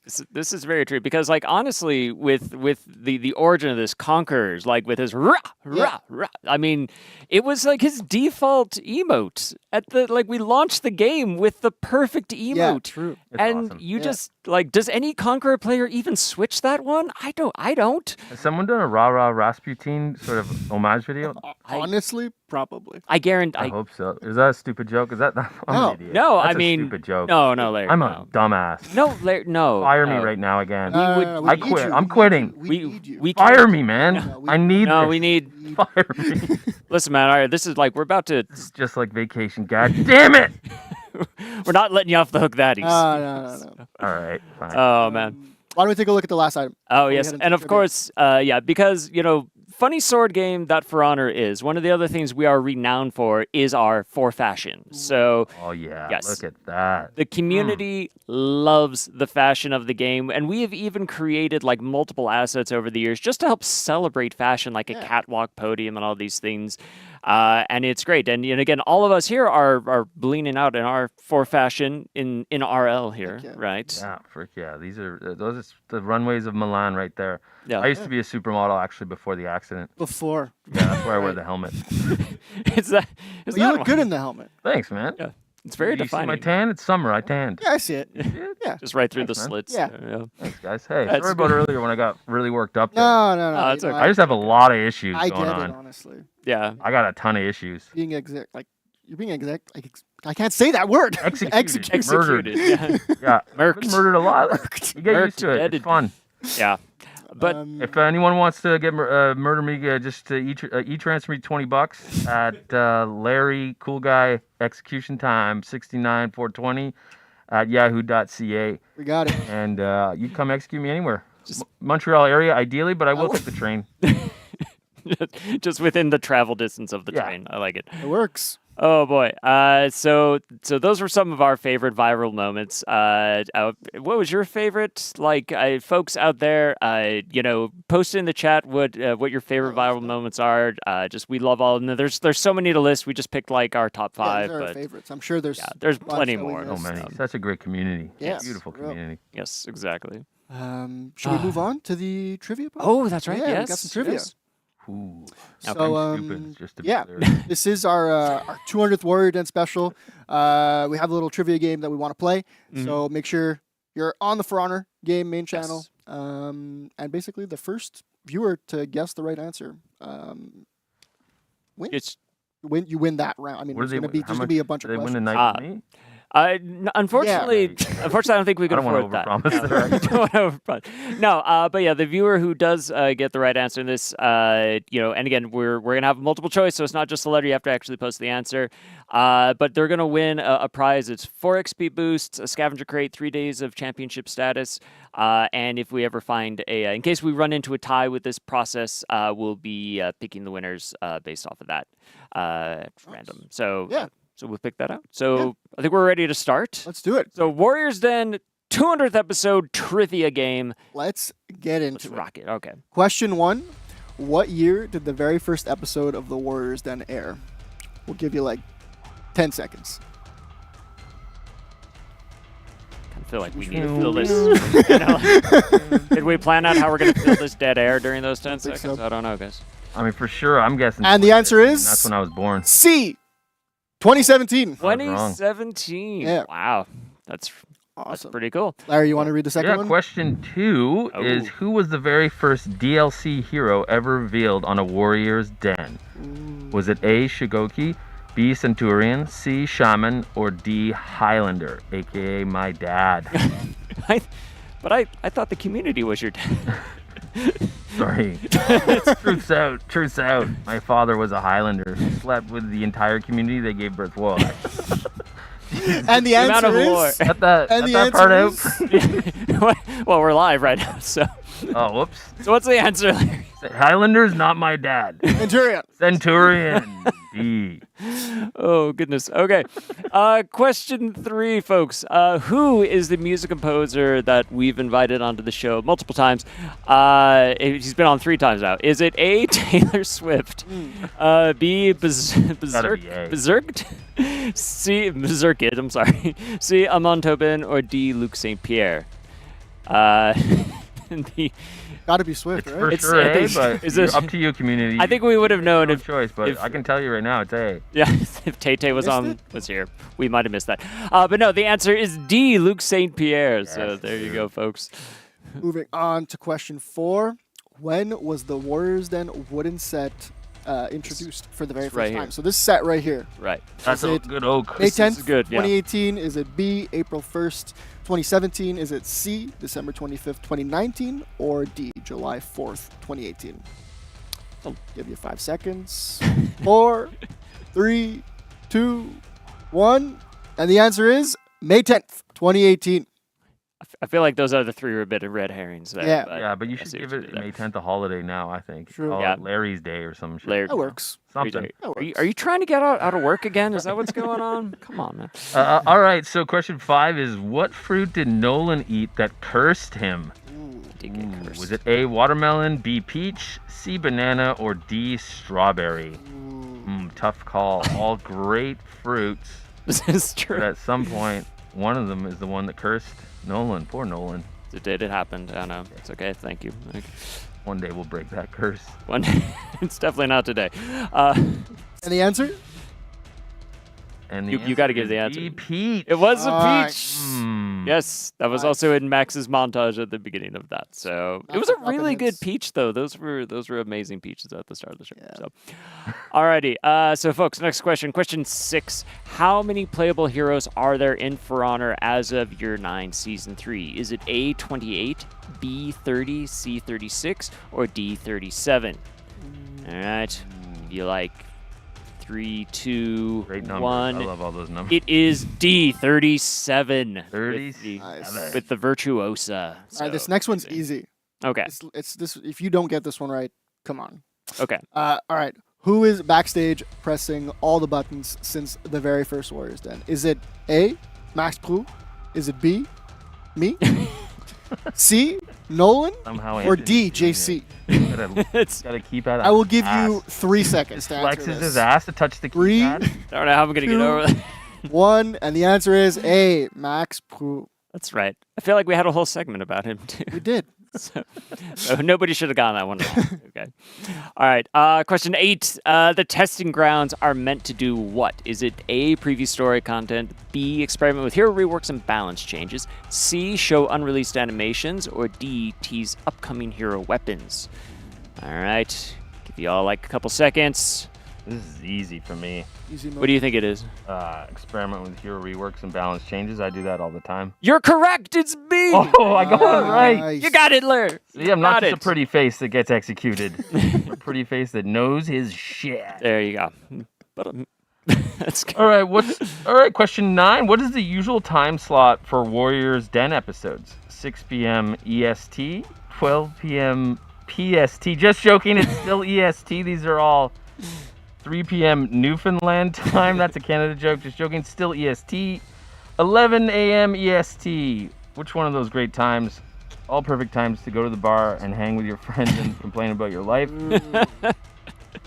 And the answer? The answer is 12 p.m. EST. Nice. You like which was your favorite standard time, daylight savings time? You have to say the entire word too. Standard daylight saving. Who's saving what? Who's GMT? Is it you like the GMT? Eh? Greenwich Mountain Time? Greenwich? Something like that? Butchered that. I knew you could say that. You freaking asshole. Did you know that there is no daylight saving times in Arizona? Really? Really? They just live in a void of timelessness. Pretty much. Desert? Yeah, it's just That it's makes the sense. desert. It's Track. too hot there to I've track been that to much Phoenix. time. Yeah. Got it. Very hot there. We got the last question. So Okay, there it is. This is it. Question 10. What was the name of the very first Halloween event? Is it A, Return of the Otherworld? Is it B, Fangs of the Otherworld? Is it C, Monsters of the Otherworld? Or D, Feast of the Otherworld? I'll give them a bit more time just with this a bit longer. Well, they sound like great tracks. We should Yeah. cut an album, guys. You're right, I honestly. almost did one time back in the day, but Yeah. What happened to it? it's just EMG, GMT, EMG just can't. Universal, they picked Drake instead of me. Was that? I was set up to be the next Drake, the first Drake. you would have been the first Drake. Yeah. I like it. And the answer is D. Feast of the Other World. Feast of the Other World, great track. Yeah. Said it's great, honestly. Yeah, I feel like we could jam to that. I'm for good sure. with that. Definitely could. All right. Well, folks at home, that concludes the first ever Warriors Den pop quiz. So congratulations to the lucky winner. We don't know who you are yet, but we have very smart people going through all the chats, and they will determine the winners, and you will be contacted after this. So we hope you had fun with that. Trying some new stuff there, but I learned a lot. Yeah, me too. Thanks so much for having me. This was too, great. Nolan. Larry, Anthony. thank you, man. If you guys want to execute me later, just my neck's ready for you both. We'll talk about I don't know if we have. There's nothing really here. Like, what could we come up with? If only Vanessa was here, she could tell us what to do with Suffocate me with a that. hat and a kazoo. But I guess we'll just have to let it slide for now. So, Folks, stick Cheers, around. We've got testing grounds coming up next. Larry, I want to thank you so much for Thank for you coming guys. on You're the here. best. Larry. Awesome. The whole This community was is great. amazing. For honor forever. Super fun. Yes. But yeah, stick around. We've got testing grounds up next. Later. Late.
Welcome back, Warriors! We are back on the couch today with none other than the man, the myth, the legend. JC is back. Yes. Welcome back.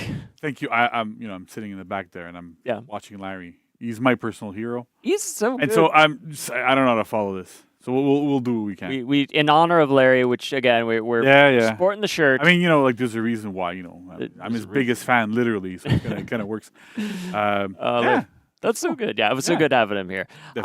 But I mean, what a stacked show, because we've had Larry here, we've seen Max, we got you on the couch, of course, to talk about the upcoming testing grounds. Yes. So There's one thing I want to mention a little bit before. Well, a couple of things. First of all, I'm already married, so thank you for the people who wanted to marry me, but my wife would probably have something to say about that. I don't know. But thank you. You're getting proposals in chat. Yeah, dude, like it's insane. Just because of cross product. It's amazing. There it is. I also need to mention that Raph was joking.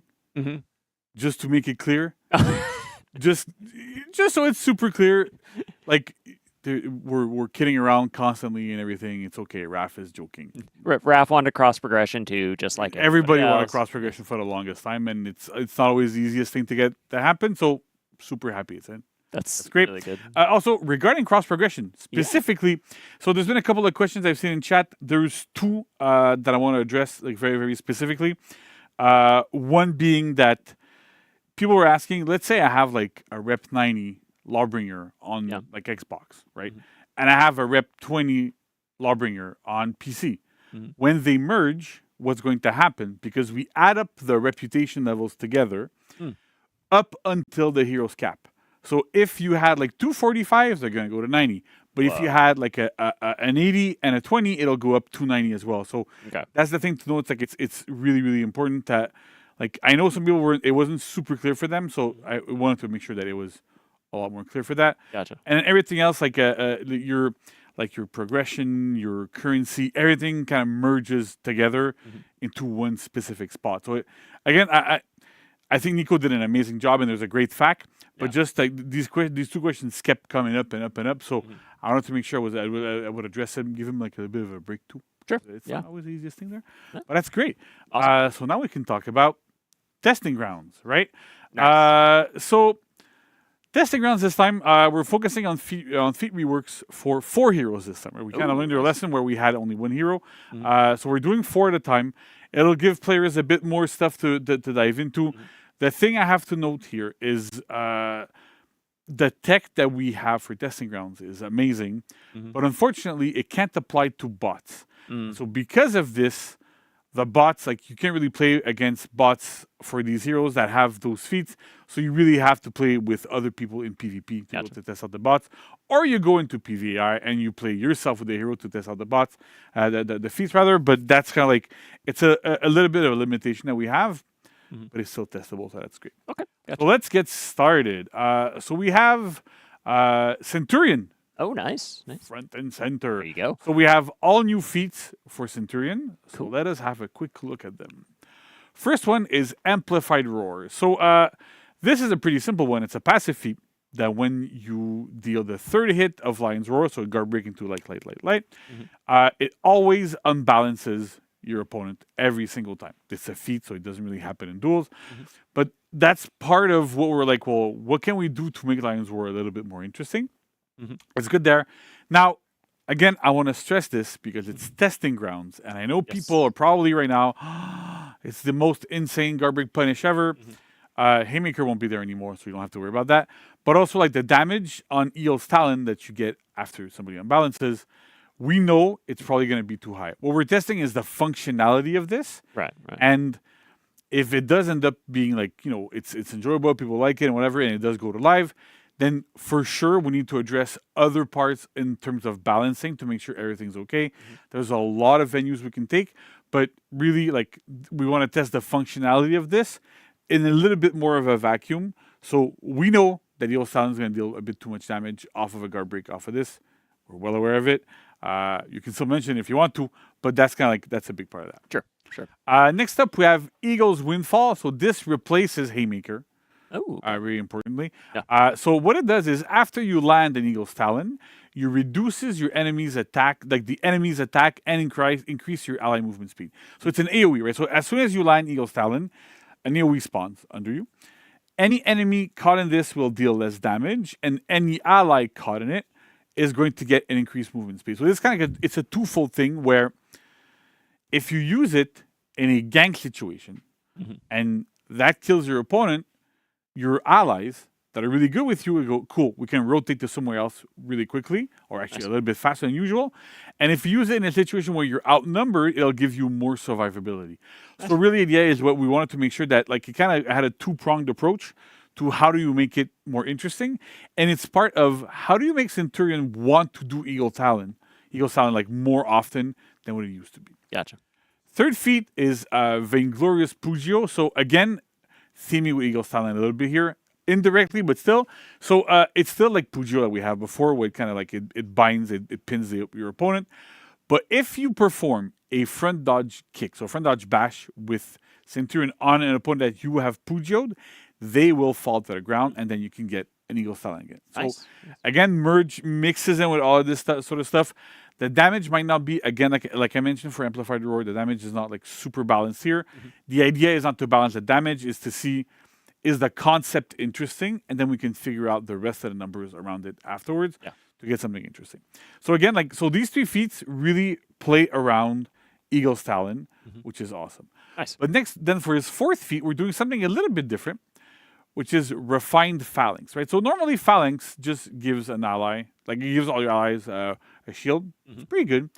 But we added something to this Phalanx, which cleanses every single negative status effects to your allies that you've shielded as well. Nice. That means if they're bleeding, if they're on fire, if they have damage debuffs, if they have attack debuffs, if they have corruption on them, whatever negative status effect they're going to have will get cleansed and removed.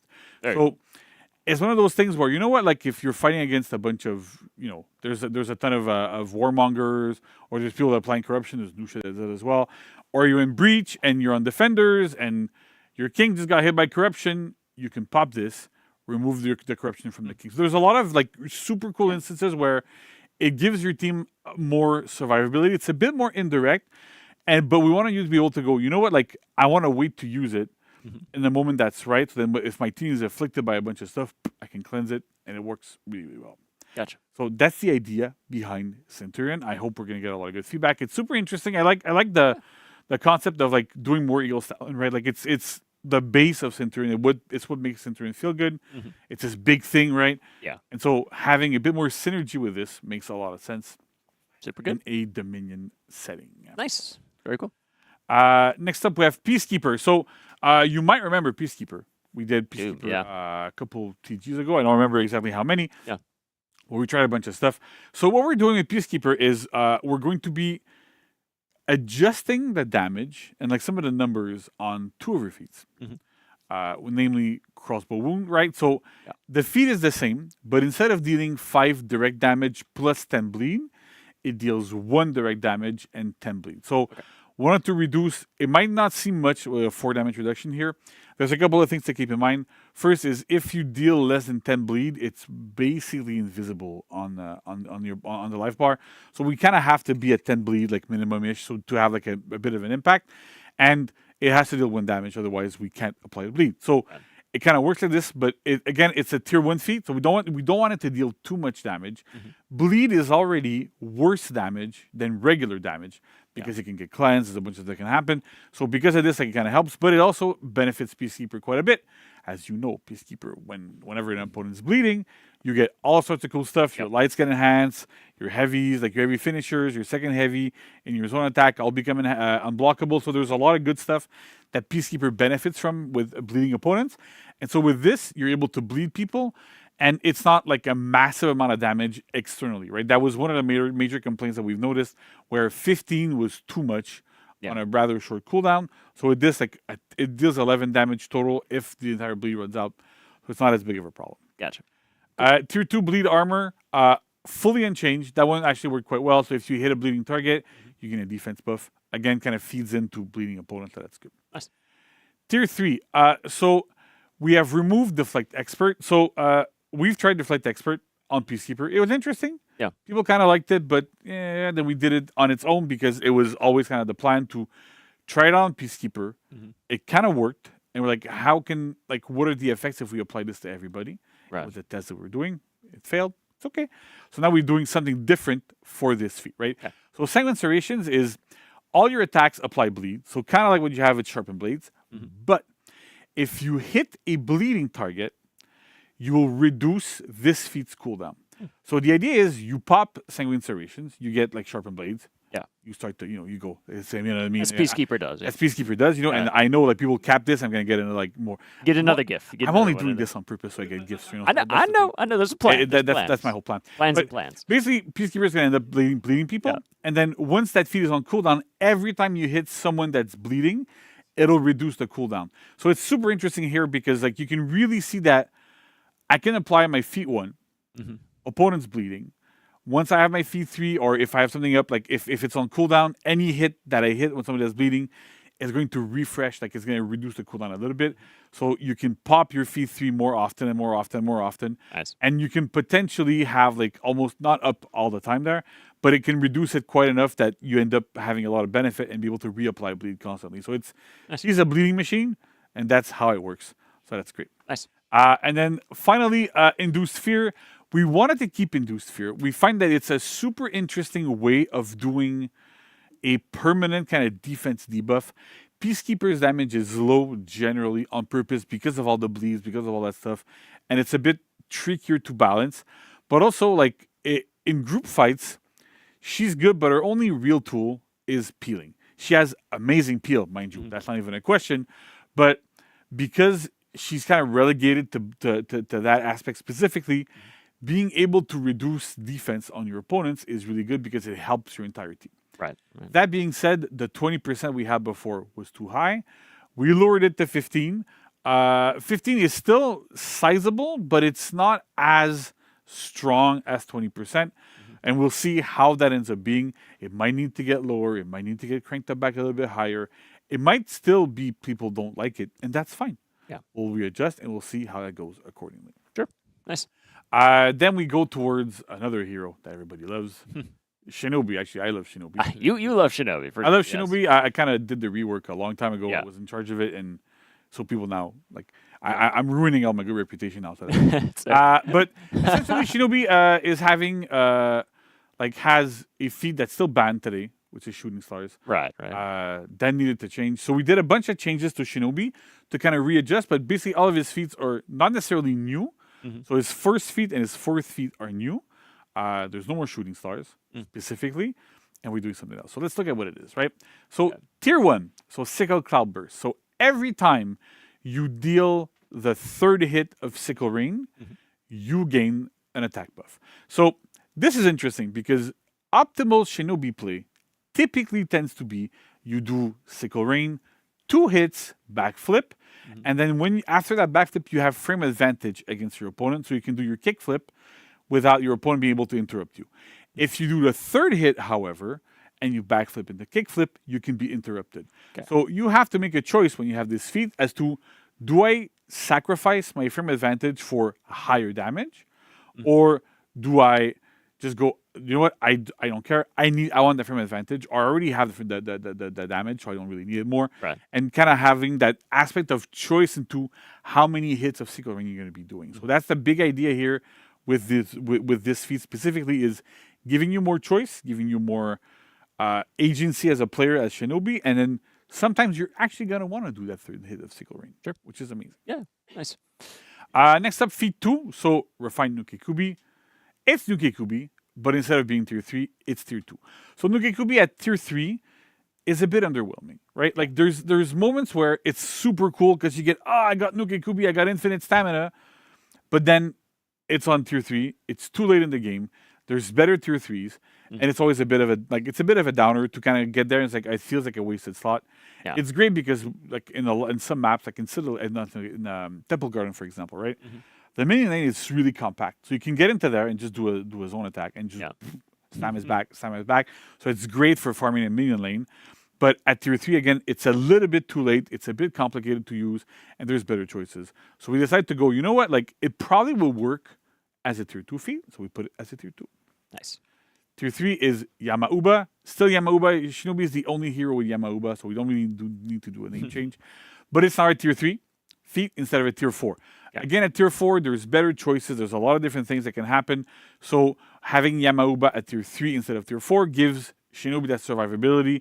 You become like the ultimate minion farmer, but you need to pick these 2 feats. Nice. Right? That's where it goes. Another thing to note, I want to reiterate because I want it to be extremely clear. Refined Nukikubi replaces shooting stars. Right. There is no more shooting stars as a choice in tier 2. I mean, I want this to be like extremely clear because it's not super. I want to make sure everybody knows, like, you know, we're taking care of shooting stars there. Yeah. But talking of shooting stars, tier 4 feet, Cruel Helix. So this is kind of like we wanted to keep the fantasy of a ninja throwing, you know, shooting stars. But how do you make it in a way that's not kind of broken? So to give a little bit of an insight as well, shooting stars is problematic because it kind of launches a bunch of projectiles at once. And the shotgun effect that we have is because they like all of them spawn really quickly one after the other.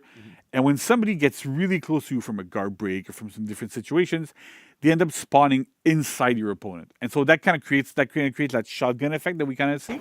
Yeah. And like, we hated this. We don't like it. We've been looking at like what can we do to change this to make it feel better. It's been banned by the competitive community for so long. Forever, yeah. It doesn't make any sense. So we're kind of doing, but we want to keep that fantasy, right? So with Cruel Helix, the way it works is you pop it, and then Shinobi throws 2 waves of shuriken and a 360-degree AoE around him twice and damages everyone, so like allies and opponents alike, and it pushes them back a little bit. So if they're right on the edge, the first batch of shuriken is going to push you out, and the second wave won't hit you. But if you're too close, if you're a bit closer, both of them will hit you. So it's a big kind of like big AoE damage. It's not massive AoE damage, but we still keep the fantasy of, hey, I'm a ninja, I'm throwing shuriken, I'm doing stuff, without it being broken like we had with shooting stars. Gotcha. All right. Next up, as our 4th hero, we have Berserker. So again, there's no real new feats for Berserker, but we've adjusted a bunch of numbers on his feats because a lot of what we got as feedback was concept is super interesting, but it's massively overtuned, right? So what we've been doing is we're looking at this. So first of all, Swift Axe Throw is the same, but the cooldown went from 60 seconds to 90 seconds. You still keep that when you get hit, you reduce the cooldown, all that sort of stuff. But at the same time, like having it be on 90 seconds instead of 60 means you're not chucking axes every 2 seconds. Right. So that's one big aspect here that makes a big difference. Blooming Rage is the exact same. So whenever you get hit, your damage and your movement speed increase for a short duration. Again, feels really great for a Berserker, right? You get hit, you get angry, you go, Berserker, whatever, and you run into the fray. That's kind of it works, so it works quite well. Gotcha. Next up, we have Unwavering Fury. So again, infinite stamina and enhanced light attacks for a short duration. It used to be 30 seconds, it is now down to 20 seconds. So it's not that the uptime has reduced quite a bit. Again, if this is still problematic, we can adjust it. We can make the initial cooldown longer. We can make the duration even shorter. There's a lot of things that we can do to kind of adjust this. But again, this feels as a feat for Berserker where you pop this and you go, you know what? I'm an unstoppable death machine. I'm going to, swing. Again, yeah, just what Berserker but you does, go and you swing and you try to kill your opponents. Works quite well. That kind of works. Awesome. And then finally, Valhalla's Blessing, where you gain super armor and you cannot be killed in combat for a short duration. Again, the feat is the same. However, we've reduced the duration from 20 seconds to 10 seconds. Gotcha. Yeah. And we've also increased the cooldown from 120 seconds to 180 seconds. Okay. So essentially, uptime is down, like the duration is reduced by half, and the cooldown is, there's an extra minute, right? So it was 2 minutes, now it's 3 minutes. So we love the concept of this feat. It's super interesting, right? Again, you feel like a Berserker, you go into it, your life can't go below 1. I know a lot of players have suggested crazy things, like not crazy, but like really creative like suggestions like, oh, how about you out of stamina when it pops out so that you're more of a disadvantage. And so we wanted to try, like, you know what, like there's already quite a bit disadvantage here. The counterplay is a bit to run away. Yeah. And just go, don't engage with him. And just let that 10 seconds go. At 20 seconds, it was a bit long. Right, and admittedly, in areas like Breach, for example, where like, hey, at 20 seconds, you just wail on the king and you kind of almost one-shot them. So at 10 seconds, it has a lot less of an impact here. Cooldown is longer, so you can't pop it as often. So we'll keep an eye on this to see, is the duration, again, too long?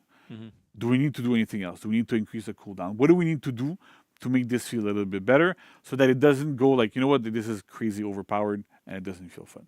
Gotcha. So that's what we did for Berserker. Cool. And that is it, except for one other little thing yes. that we managed to throw in last second. It's something that we've been getting a lot of communication from pro players. The last time they came around earlier this year, we had big discussions with them. This was something that they pitched to us that made quite a bit of sense.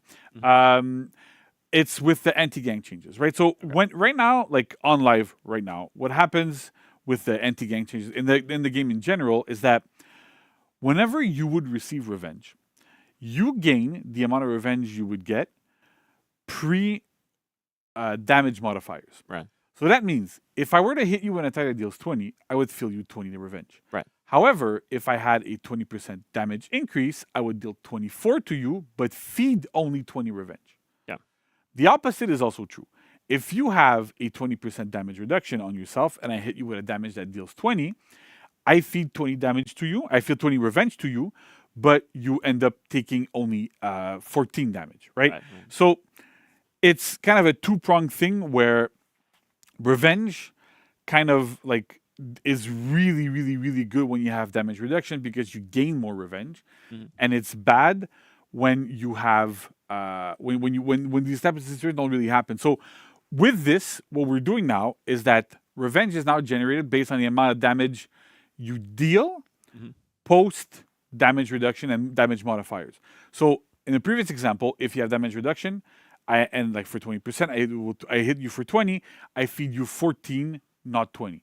Gotcha. This is super important because with the anti-gang changes, we've made things a lot more consistent, but you end up in states where you have like 75% damage reduction a lot more often, and that was crazy beneficial. And the side effect of this is that at very, very high level, it kind of de-incentivizes players from attempting ganks, attempting to participate in group fights, because a mistake is incredibly costly at that point, right? Sure. If you feed 24 revenge on someone, but you dealt like 6 damage to them, it doesn't feel good. They pop revenge, so then they kind of makes them kind of disengage a little bit. So with this change, it kind of reverse. It puts a spin on it, so it goes, you know what? We'll just feed you the damage that you dealt, and then we can adjust further. So this it's a test that we're doing. It's aimed like specifically at top players because they're the ones that are impacted the most by this. But I want to see like as much feedback as we can on this aspect specifically, because that's part of what we're doing with the anti-gang changes and trying to figure out what's the best spot for these changes to be, so that players feel good. You don't feel like, oh, I'm dead because I got ganked or whatever, but you can still actually gank and still afford to make some mistakes once in a while when you gank. Sure. Right? Sounds good. So that's the idea for this. Nice. All right. And so the other thing I want to talk about a little bit, because it's feedback that I've seen quite often from players, from pros, from like a lot of different sources, is that, you know what, like it takes way too long for TG changes to go live. Sure. And so we've spoken about this before, but I want to go back into it a little bit again to make it like crystal clear as to why does it sometimes take a long time. Sometimes it's pretty short. And what kind of differences are there, right? And so generally, as an idea, you know this quite well. Whenever we do a testing ground, we also have surveys that come out afterwards. We base ourselves, we have to make a decision as to, you know what, like we're looking at how it's evolving over the data. We look at how it's going out on social media and stuff, like looking at like, you know, every kind of spot of data we can find, like on YouTube, on Reddit, on wherever, and trying to figure out like what the reaction to it is before the survey comes out. But we need the survey and we need the answers at the end to help us make the right decisions. Yeah. We want players to be part of this back and forth that we're doing with testing grounds. And so because of this, we send out the survey at the end. Takes a little bit, like we want to make it leave it open for as long as possible. When it's done, it goes to our wonderful like Pixel team that kind of takes care of like crunching the data, making sure everything kind of goes with our community managers as well. And then we get the answers, and then we figure out what we're going to be doing. That takes time. On top of this, what also takes time is, well, we have to have someone on the design team usually reintegrate the data. The way it kind of works is we have our main data for a hero, and then whenever we do a testing grounds, we have this amazing tech where we can kind of like just redirect where the data points to like the testing ground version. But once that's done, we can't just go flick of a switch, and then it's there, right? We have to reintegrate it into the main data. But that's not all. Once it's reintegrated, it needs a full run of QA to make sure it's not buggy, that we didn't reintroduce extra bugs, because there's a manual process to it. And then we have to make sure we redo bots as well. Yeah. Like not 100%, but enough, like depending on how many changes happened, we have to go and re-edit those bots to make sure that they're up to par and they're going to know the new move sets and how they kind of work. So it's a lot of work. It's very, very, very involved being able to do this. In the past, we were able to go a little bit faster, mostly because we didn't rely on surveys as much. We had them, and we kind of used them to be a bit more of a gut check and a, you know, like this is what we're good. Yeah. But we also had more testing grounds on the first week of a season or on the second week at worst. When it's on the fourth week, like by the time that we get all our survey results and stuff, we're already working like on the next season. Sometimes it takes it a bit longer. Right. We always have to work in advance. On a live game, that's like I'm spoiling it. I'm showing you the sausage things a little bit. But often enough, when you work on a live game, you're working at least a title update, if not a whole season in advance, because we kind of don't really have a choice. Like things have to keep coming. Sure. Everything we do takes time, and so that's kind of what ends up happening, right? We try to work as much in advance as we can, but not too much. We're not going to be doing stuff, you know, for like God knows when, but at least like we're in advance enough, and so that makes these things a little bit longer. It also makes us it's a bit harder to be really reactive to changes.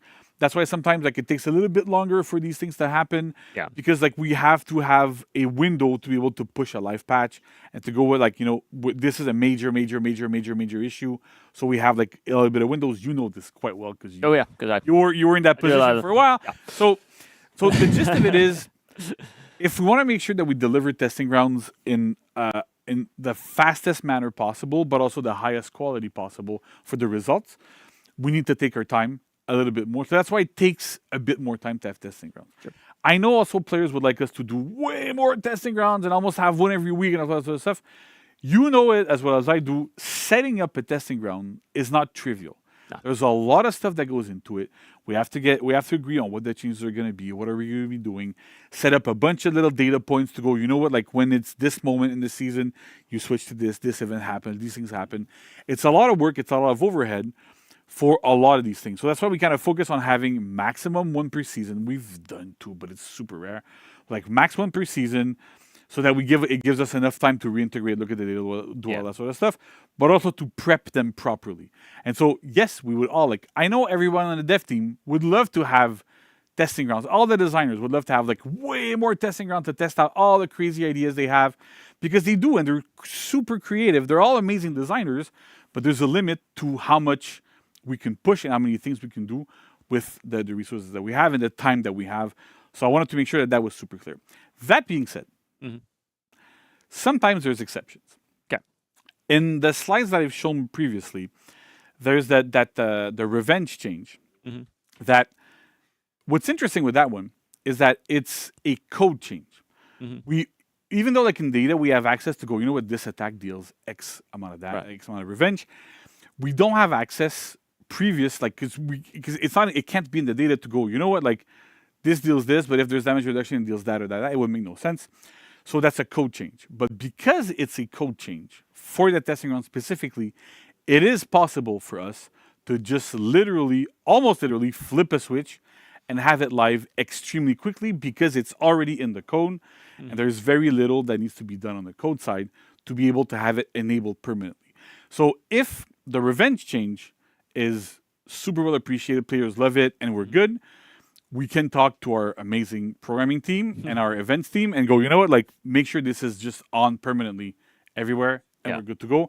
And we don't have to wait for a long time because it's code. Most of what we do is data and has a lot more implications on a lot of stuff. Whereas when it's a coaching, I don't want to say it's a little because it's not little. I know like Pedro, our programmer, like did a ton of work on this one, but sometimes it's a little bit simpler for us to just turn it on. Yeah. So we can turn it on earlier if we want to, if the results are good enough. Awesome. Perfect. That's it for that. Awesome. Well, cool. Thank you so much, JC. So, folks at home, So thank you for all of that. Again, you will be able to check this out. Sorry, I was trying to remember the dates. Yeah. You can check out this testing ground starting October 2nd. So don't forget to go in there, test it out. It'll be live for a week starting October 2nd. And again, as JC said, was we mentioned, please fill out the surveys. Give us your feedback. The more feedback we have, the more comprehensive that data, the better it is for us to be able to make good decisions on what we do with the data and the changes. So it's super helpful. We read all of that. So please don't hesitate to give us that feedback. And make sure, like, just so everybody knows, we watch everything like a hawk. Like, not only us, our community management team also looks everywhere. Yes. I don't want people to think that, like, I doom scroll Reddit all day just for that. I do, but I also look at like other, like I look at like stuff on every single platform. I look at stuff on YouTube. I look at stuff on like pretty much everywhere. So at least on my end, so I get a bit more better informed. But we don't just like focus on one source of data. Sure. We kind of look everywhere. So don't worry. We're making sure that stuff that if you're saying something and it's anywhere public, odds are we'll know about it. There you go. Don't hesitate. All right. So we're watching you, folks. No, just kidding. Alrighty. So very cool. Well, thanks again, JC. Folks, coming up right after this, we are going to talk about patch notes now. So the things that are going to go live next week. So don't go anywhere. We'll be right back.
Welcome back. We missed you. We were gone for so long. As we transitioned things, but I didn't even move. Yeah. No, I mean, we had to switch stuff in the background. Max did. Max had to switch. Yeah, stuff so it's fine.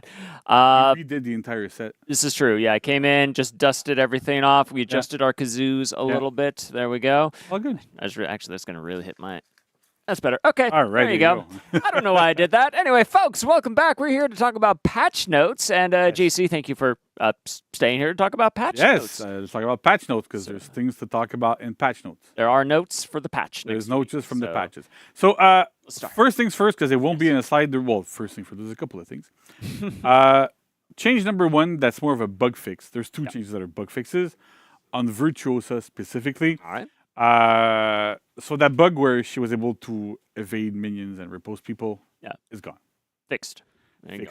Awesome. We would have liked to have that fix in earlier. However, that was a code fix. It wasn't a data fix. And if you've ever done game development... Can't live patch code. Yeah, live patching code is borderline impossible. So unfortunately, we had to live with it for a little while. It's sad, but these things can happen once in a while. Yep. Also, Virtuosa, we also resolved the bug where she could kind of target swap her riposts if you did it like in a specific situation. So now she can no longer, she'll always repose the person that she dodged. So it kind of works there. That being said, also, there's no other nerfs or buffs coming to Virtuosa this patch. Sure. I want to address it because I know I've been looking at the chat in the back and people, and even on all sorts of platforms where players like either go, hey, it's a skill issue if you're bad against Virtuosa, or she's fine, or she's overly strong, right? Sure. Looking at the data, I looked at it this morning.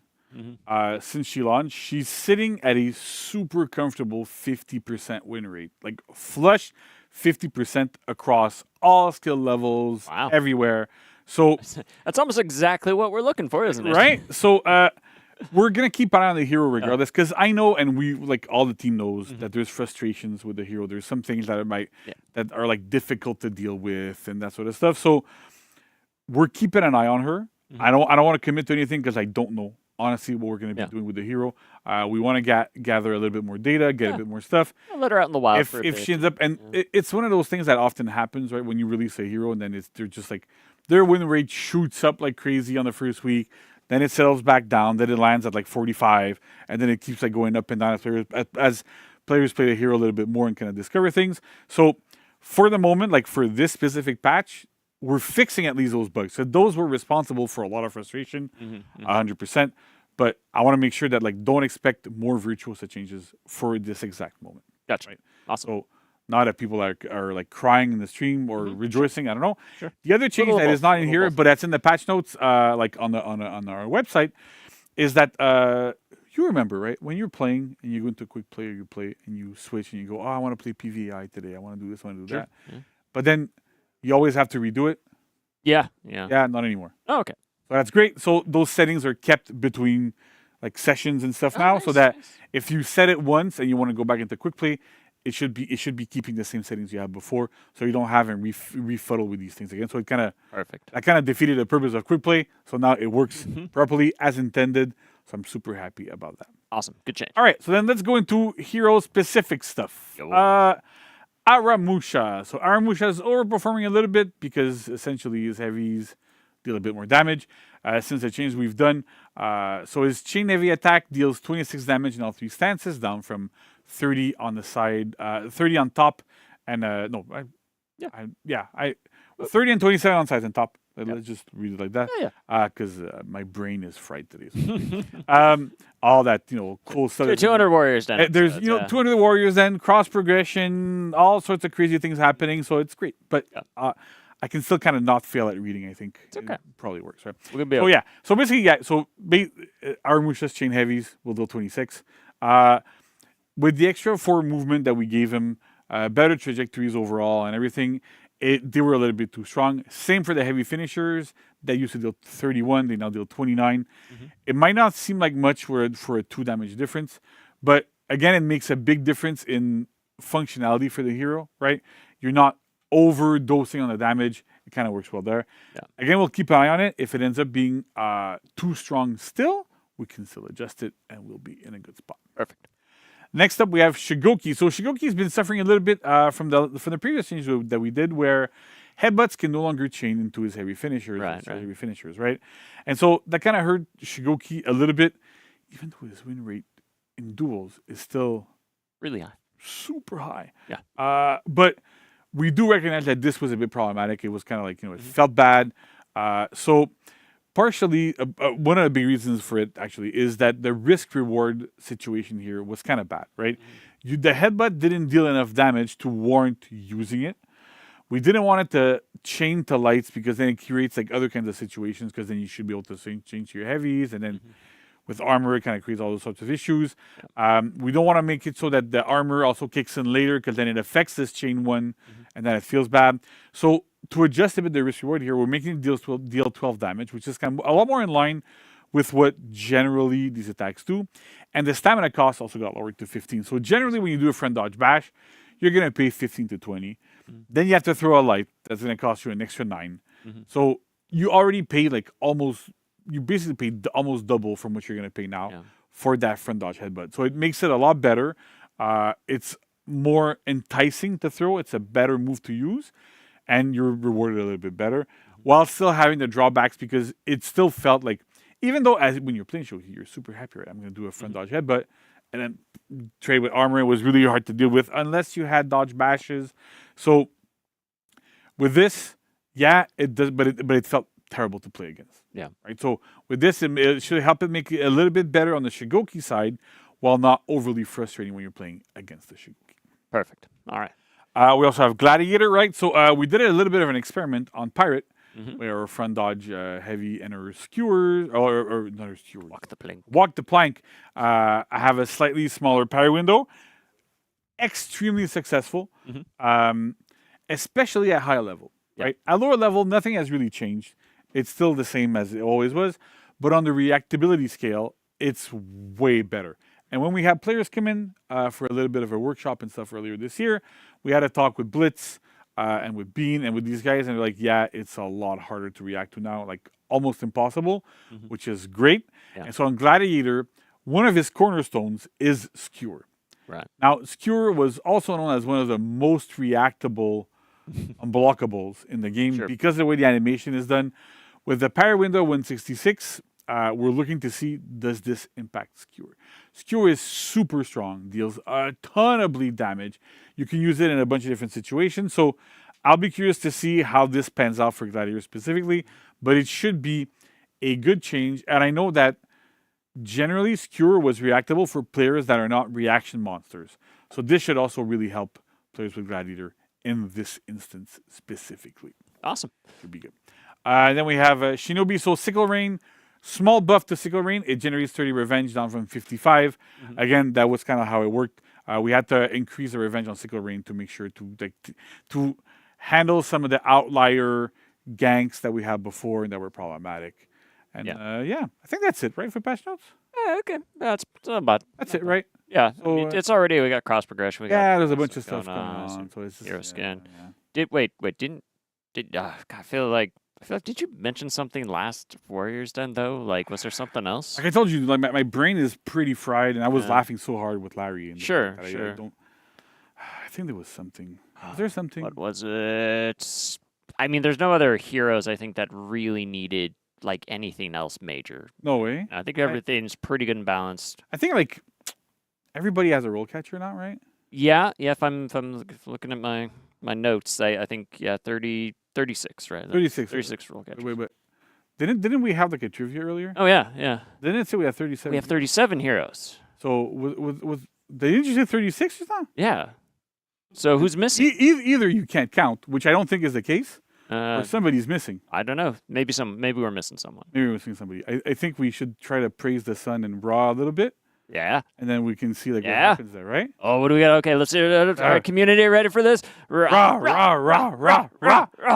Conquer roll catcher. There we go. That was the cringiest thing I've ever done in my life, but that's amazing. I embrace the cringe. I have to embrace the cringe. Embrace the cringe. And you can still do like little things. And so there you go. So I wasn't even on camera when I was doing it, so that's great. I can do it again. Do that. Everybody clip things. Yeah, let's clip it. Roll catcher. Yeah. All right. So Conqueror now has his roll catcher, right? Crashing apprehension. I guess I'm reading that right. Yeah. My English is really bad today. That you do with a forward dodge plus heavy. So yes, Conqueror finally has his roll catcher. I promised it last time. We're delivering. Thanks to the animation team, thanks to the design team, audio team, everybody to make this happen. VFX as well. Yep. But basically, Conqueror has a roll catcher. It counts as a heavy opener from top stance. It acts as a chain starter, so it can go to like lights, heavies, and shield bash. It can be feinted. It can be soft feinted in full block stance. So it's basically like a really, really, really good tool. Yep. So that's great. And we also have a little bit of a video with the amazing Max that everybody loves now. Everybody loved it anyway before. So this is how this works, right? So Conqueror's roll catcher. You front dodge into heavy. And you're able to catch opponents that are dodging. Smack him with that flail. Love it. So that's the great thing here. You can now, because Conqueror had a tiny bit of an issue where, it's hard to initiate from external. Sure. It's hard to go, you know what, like I'm getting revenge. I'm popping it. Everybody's rolling away. What am I going to do? And so for the longest time, we were a bit skittish about doing this, to be perfectly honest, because it's okay that people run away from you when you get revenge. Sure. It's totally fine. You still end up winning in some way. But it's a very emotional. Of course, time it's right very now. emotional. Very emotional. I'm crying right now, inside and outside. But yeah, please. I'm going to get a little bit of water. Thank you very much. So, thank you. So, yeah. So basically, even though like it was good that people are disengaging from you because it means that you won the fight, it means that you're stalling, it means that you're going where you want to go, it still felt bad. Yeah. To not be able to catch anybody. To have when you're playing 1v1s and Kong does anything, you just roll away, roll away, roll away. It made it a lot harder, especially when you're like just a little bit away from them, where a feint to Garbage is not going to land if you're not in your chains or whatever. So giving that move to Kong was the last holdout. Everybody has roll catchers now. They don't have the same level of effectiveness. Sure. And we keep looking at them and see what we can do. But at least, at the very least, here, Kong finally has that roll catcher, and then we can move on from that discussion. The game is now perfectly balanced. The game is not perfectly balanced. Perfectly Look, like, see, I can even balance this in 2 fingers. That's how balanced it is, right? I need 2 fingers to balance it. That's great. Terrible analogies. Terrible analogies. That's amazing. But that's it. So I hope people are happy. Yeah. I really hope so. Yeah, for sure. And we're delivering like so much stuff on this. This is a big one, yeah. It's a really big one. So awesome. Awesome. Well, thank you so much, JC. Much appreciated. Really looking forward to this. So, folks, patch, all that stuff you just saw going live next week on the 11th, including the Conqueror Roll Catcher, Crashing Apprehension. Very excited about that. Folks, don't go anywhere because we're coming back with the Community Corner right after this. JC, thank you again. Thank you. And I'm Big going 200. to crash all your apprehensions, and it's going to be amazing. Crash them all. There we go. Woo. All right. We'll be right back, folks.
Welcome back, Warriors. We are here at the Community Corner segment. Amazing. What a show this was. This was a big one. This was great. Yeah. We had so much awesome stuff. A lot of awesome stuff. It was great. Larry's really fun. Larry's the best. I love chatting with Larry. Like, it's always fun. It's great talking to JC about all the balancing, the patch notes, all that stuff. It's incredible. Yeah. Like, I mean, cross progression. Like, what are you gonna do with all that? Sick. My gosh.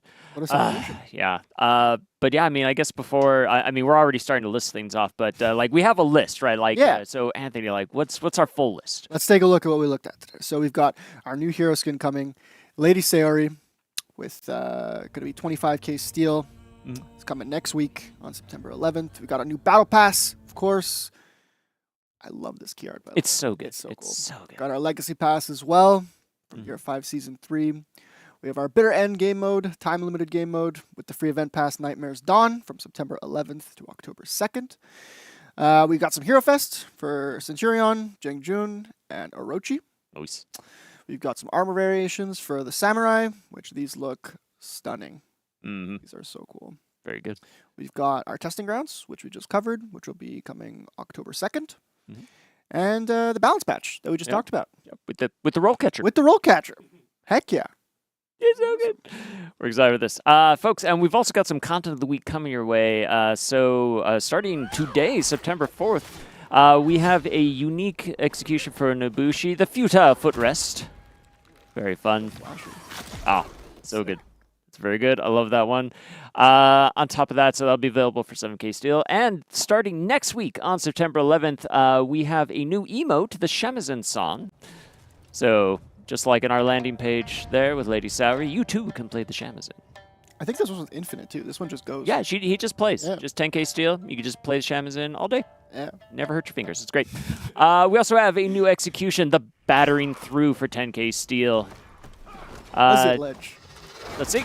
It does. That's a ledge. And that's a ledge. There we go. On top of that, folks, we also have a new mood effect, the Mystical Aura, also available for 5K Steel for the roster. That looks super cool. You can actually aura farm now. You can aura. Look at that. Look at that. We're farming aura. Nice. Awesome. We also have some retrofits. Let's take a look at it. Got the parrot emote story time. This is so. I love this one. This is great. Yeah, they're besties for real. Stop a squat. Nice. And now that I know Max does that by hand, that's like I learned that today too. By the way, it's nuts. It's really good. Got serious dexterity. Serious, yeah. We also got another emote, Muscular Archer. It's perfect on Sunday. He is jacked. He's carrying 7. He's a big guy. Yeah. He's a big guy. Another emote, Muscular Biceps. And last but not least, we have the Rhythms of Shibu. This is really cool. Fandoms. Yeah, Virtuoso. So awesome. So graceful. Nice. So much fun. Looks so good. Oh, man. Folks, and on top of that, too, we also have a new weekly arcade quest coming up, the Ludi of Daubeny, which is available starting next week on September 11th. I was going to say, no, it's next week. So starting on September 11th, Ludi of Daubeny, you can play that for a week. Lots of fun. Arcade. Go play it out. And on top of that, starting next week too, the Nightmares Dawn event. So week 1, be the faction with the most bitter end matches won. So that'll run from September 12th through the 15th. So that'll be a fun weekend to go play Bitter's Dawn. Nice. Bitter's End. Yeah, okay, it's been a long show. I'm sorry. No. Folks, that's not all. We also have a community corner with Jet and Josh. So let's throw it to them. Warriors, welcome back once again to the Community Corner. I am always Josh. And I'm always Jet. How you doing, always Josh? I'm doing well, always Jet. Thank you for asking. Of course. We are super excited to be bringing you some more amazing UGC and awesome clips and artwork from all of you amazing people that are watching at home. Hello, hi. Let's go ahead and get into the first clip of the day from Rearguard 69. This looks like it's going to be a really intense battle. Oh my goodness. Oh, no, not at all, actually. What an easy bash. He's just going to get impaled. The fact that, like, that Warden felt like he was about to do work is really funny. No roll catcher needed. Nope. Oh, and this art is beautiful. It's so cute. I love the way that Springfire captures the essence of Virtuosa's emotions. Yeah, she's like all adorable. You can see her doing like one of these little things the new kids are doing. And we go from cuteness to edge walking. This is an amazing just feat of drip that you see from this Warden here. And like this video not only shows the edge, but it also just shows off how beautiful the game is. It does. These shots are so cinematic. I love it. Yeah, I want to watch this for an hour straight. Yeah. And then we've got Pepsi Man. Back to For Honor, we know. He's bringing shoulder. Yeah, he's bringing shoulder bash. Yeah. The other Wardens don't know how to act. And then now you've got, lastly, from Ben Chip, the double ballistic kill. That's something you can't bulwark counter. Yeah, I would be incredibly upset if I were that second person, because clearly whoever's ever on the ballista was either just shooting into the dark and just being like, I hope I kill someone, or they were only aiming for that one person that was there. Surely, yeah. Like, just end up just getting absolutely worked. So, but yeah, those are all the clips that we have for today. If you want to see your artwork or your clips from your funny game moments featured, obviously just go ahead and post on Reddit, post on Twitter, Instagram, you know, wherever you are frequenting when it comes to the social medias and stuff like that. We'll find them. Yeah, we'll find them. Keep your DMs open. Yep. Keep an eye out, because we will be in them. Cool. All right. And then also, even with cross progression coming, like, you have a lot more opportunities to, you know, show off your console gameplay, or, you know, show off anything else that you wanna and want us to see. So, good stuff right there. But that's going to go ahead and do it for us here. Thank you once again for joining us on the Community Corner, and we will see you again soon. See ya. All right, welcome back. Shout out to Jet and Josh. That was so good, guys. Yeah, I love the Pepsi, man. Bringing It's awesome. bringing the shoulder bash. Oh man, It's so good. the emote spam. What we talked about with our viral moments. It's been immortalized. It's part of the For Honor DNA. 100%. 100%. So much fun. But yeah, Nolan, that's all for us. I want to thank you so much for doing this 200th Warriors Den special. It's incredible. That was awesome. Can we cut this cake? I think we have to. Let's cut the cake. Let's cut the cake. All right, what are you going to use for this? We got a sword. Okay, so yeah, just get in.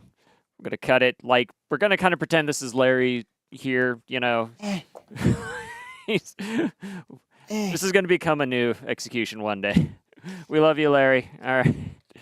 That's okay. I don't want to get my hand on it. No. All right, is it good? There we go. All right, Let let's it plop on. Plop it out. Oh. Oh yeah, we're ready to party now. So there you Cake go. all over my hands. Look at that. It was real cake, folks. That was real.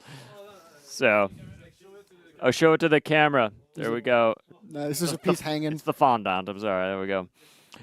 Oh, it's a beautiful thing. Should we break it in half? Absolutely, yeah. Let's break it in half. Take a break. I'm sorry, I touched both pieces. I'm okay. Don't worry. All right, I'll take this Take one. that one. The one that take this one. Cheers. Cheers. Cheers to 200. Cheers to 200. Cheers to cross progression. Cheers to conquer roll catcher, folks. Just cheers to For Honor. All right. Here we go. Oh my god, it's really good. It's really good. Thank you, Vanessa. That's really good. It's really good. Thank you, Vanessa. Who are we rating? Malicious? Malicious. We're rating malicious. This cake was delicious. Is there cake emotes? If there's cake emotes, spam the Give 'em cake. some cake. Yep. Awesome. All right. Bye, folks. Bye. Bye. Yeah, bye. Bye. Bye. Mm.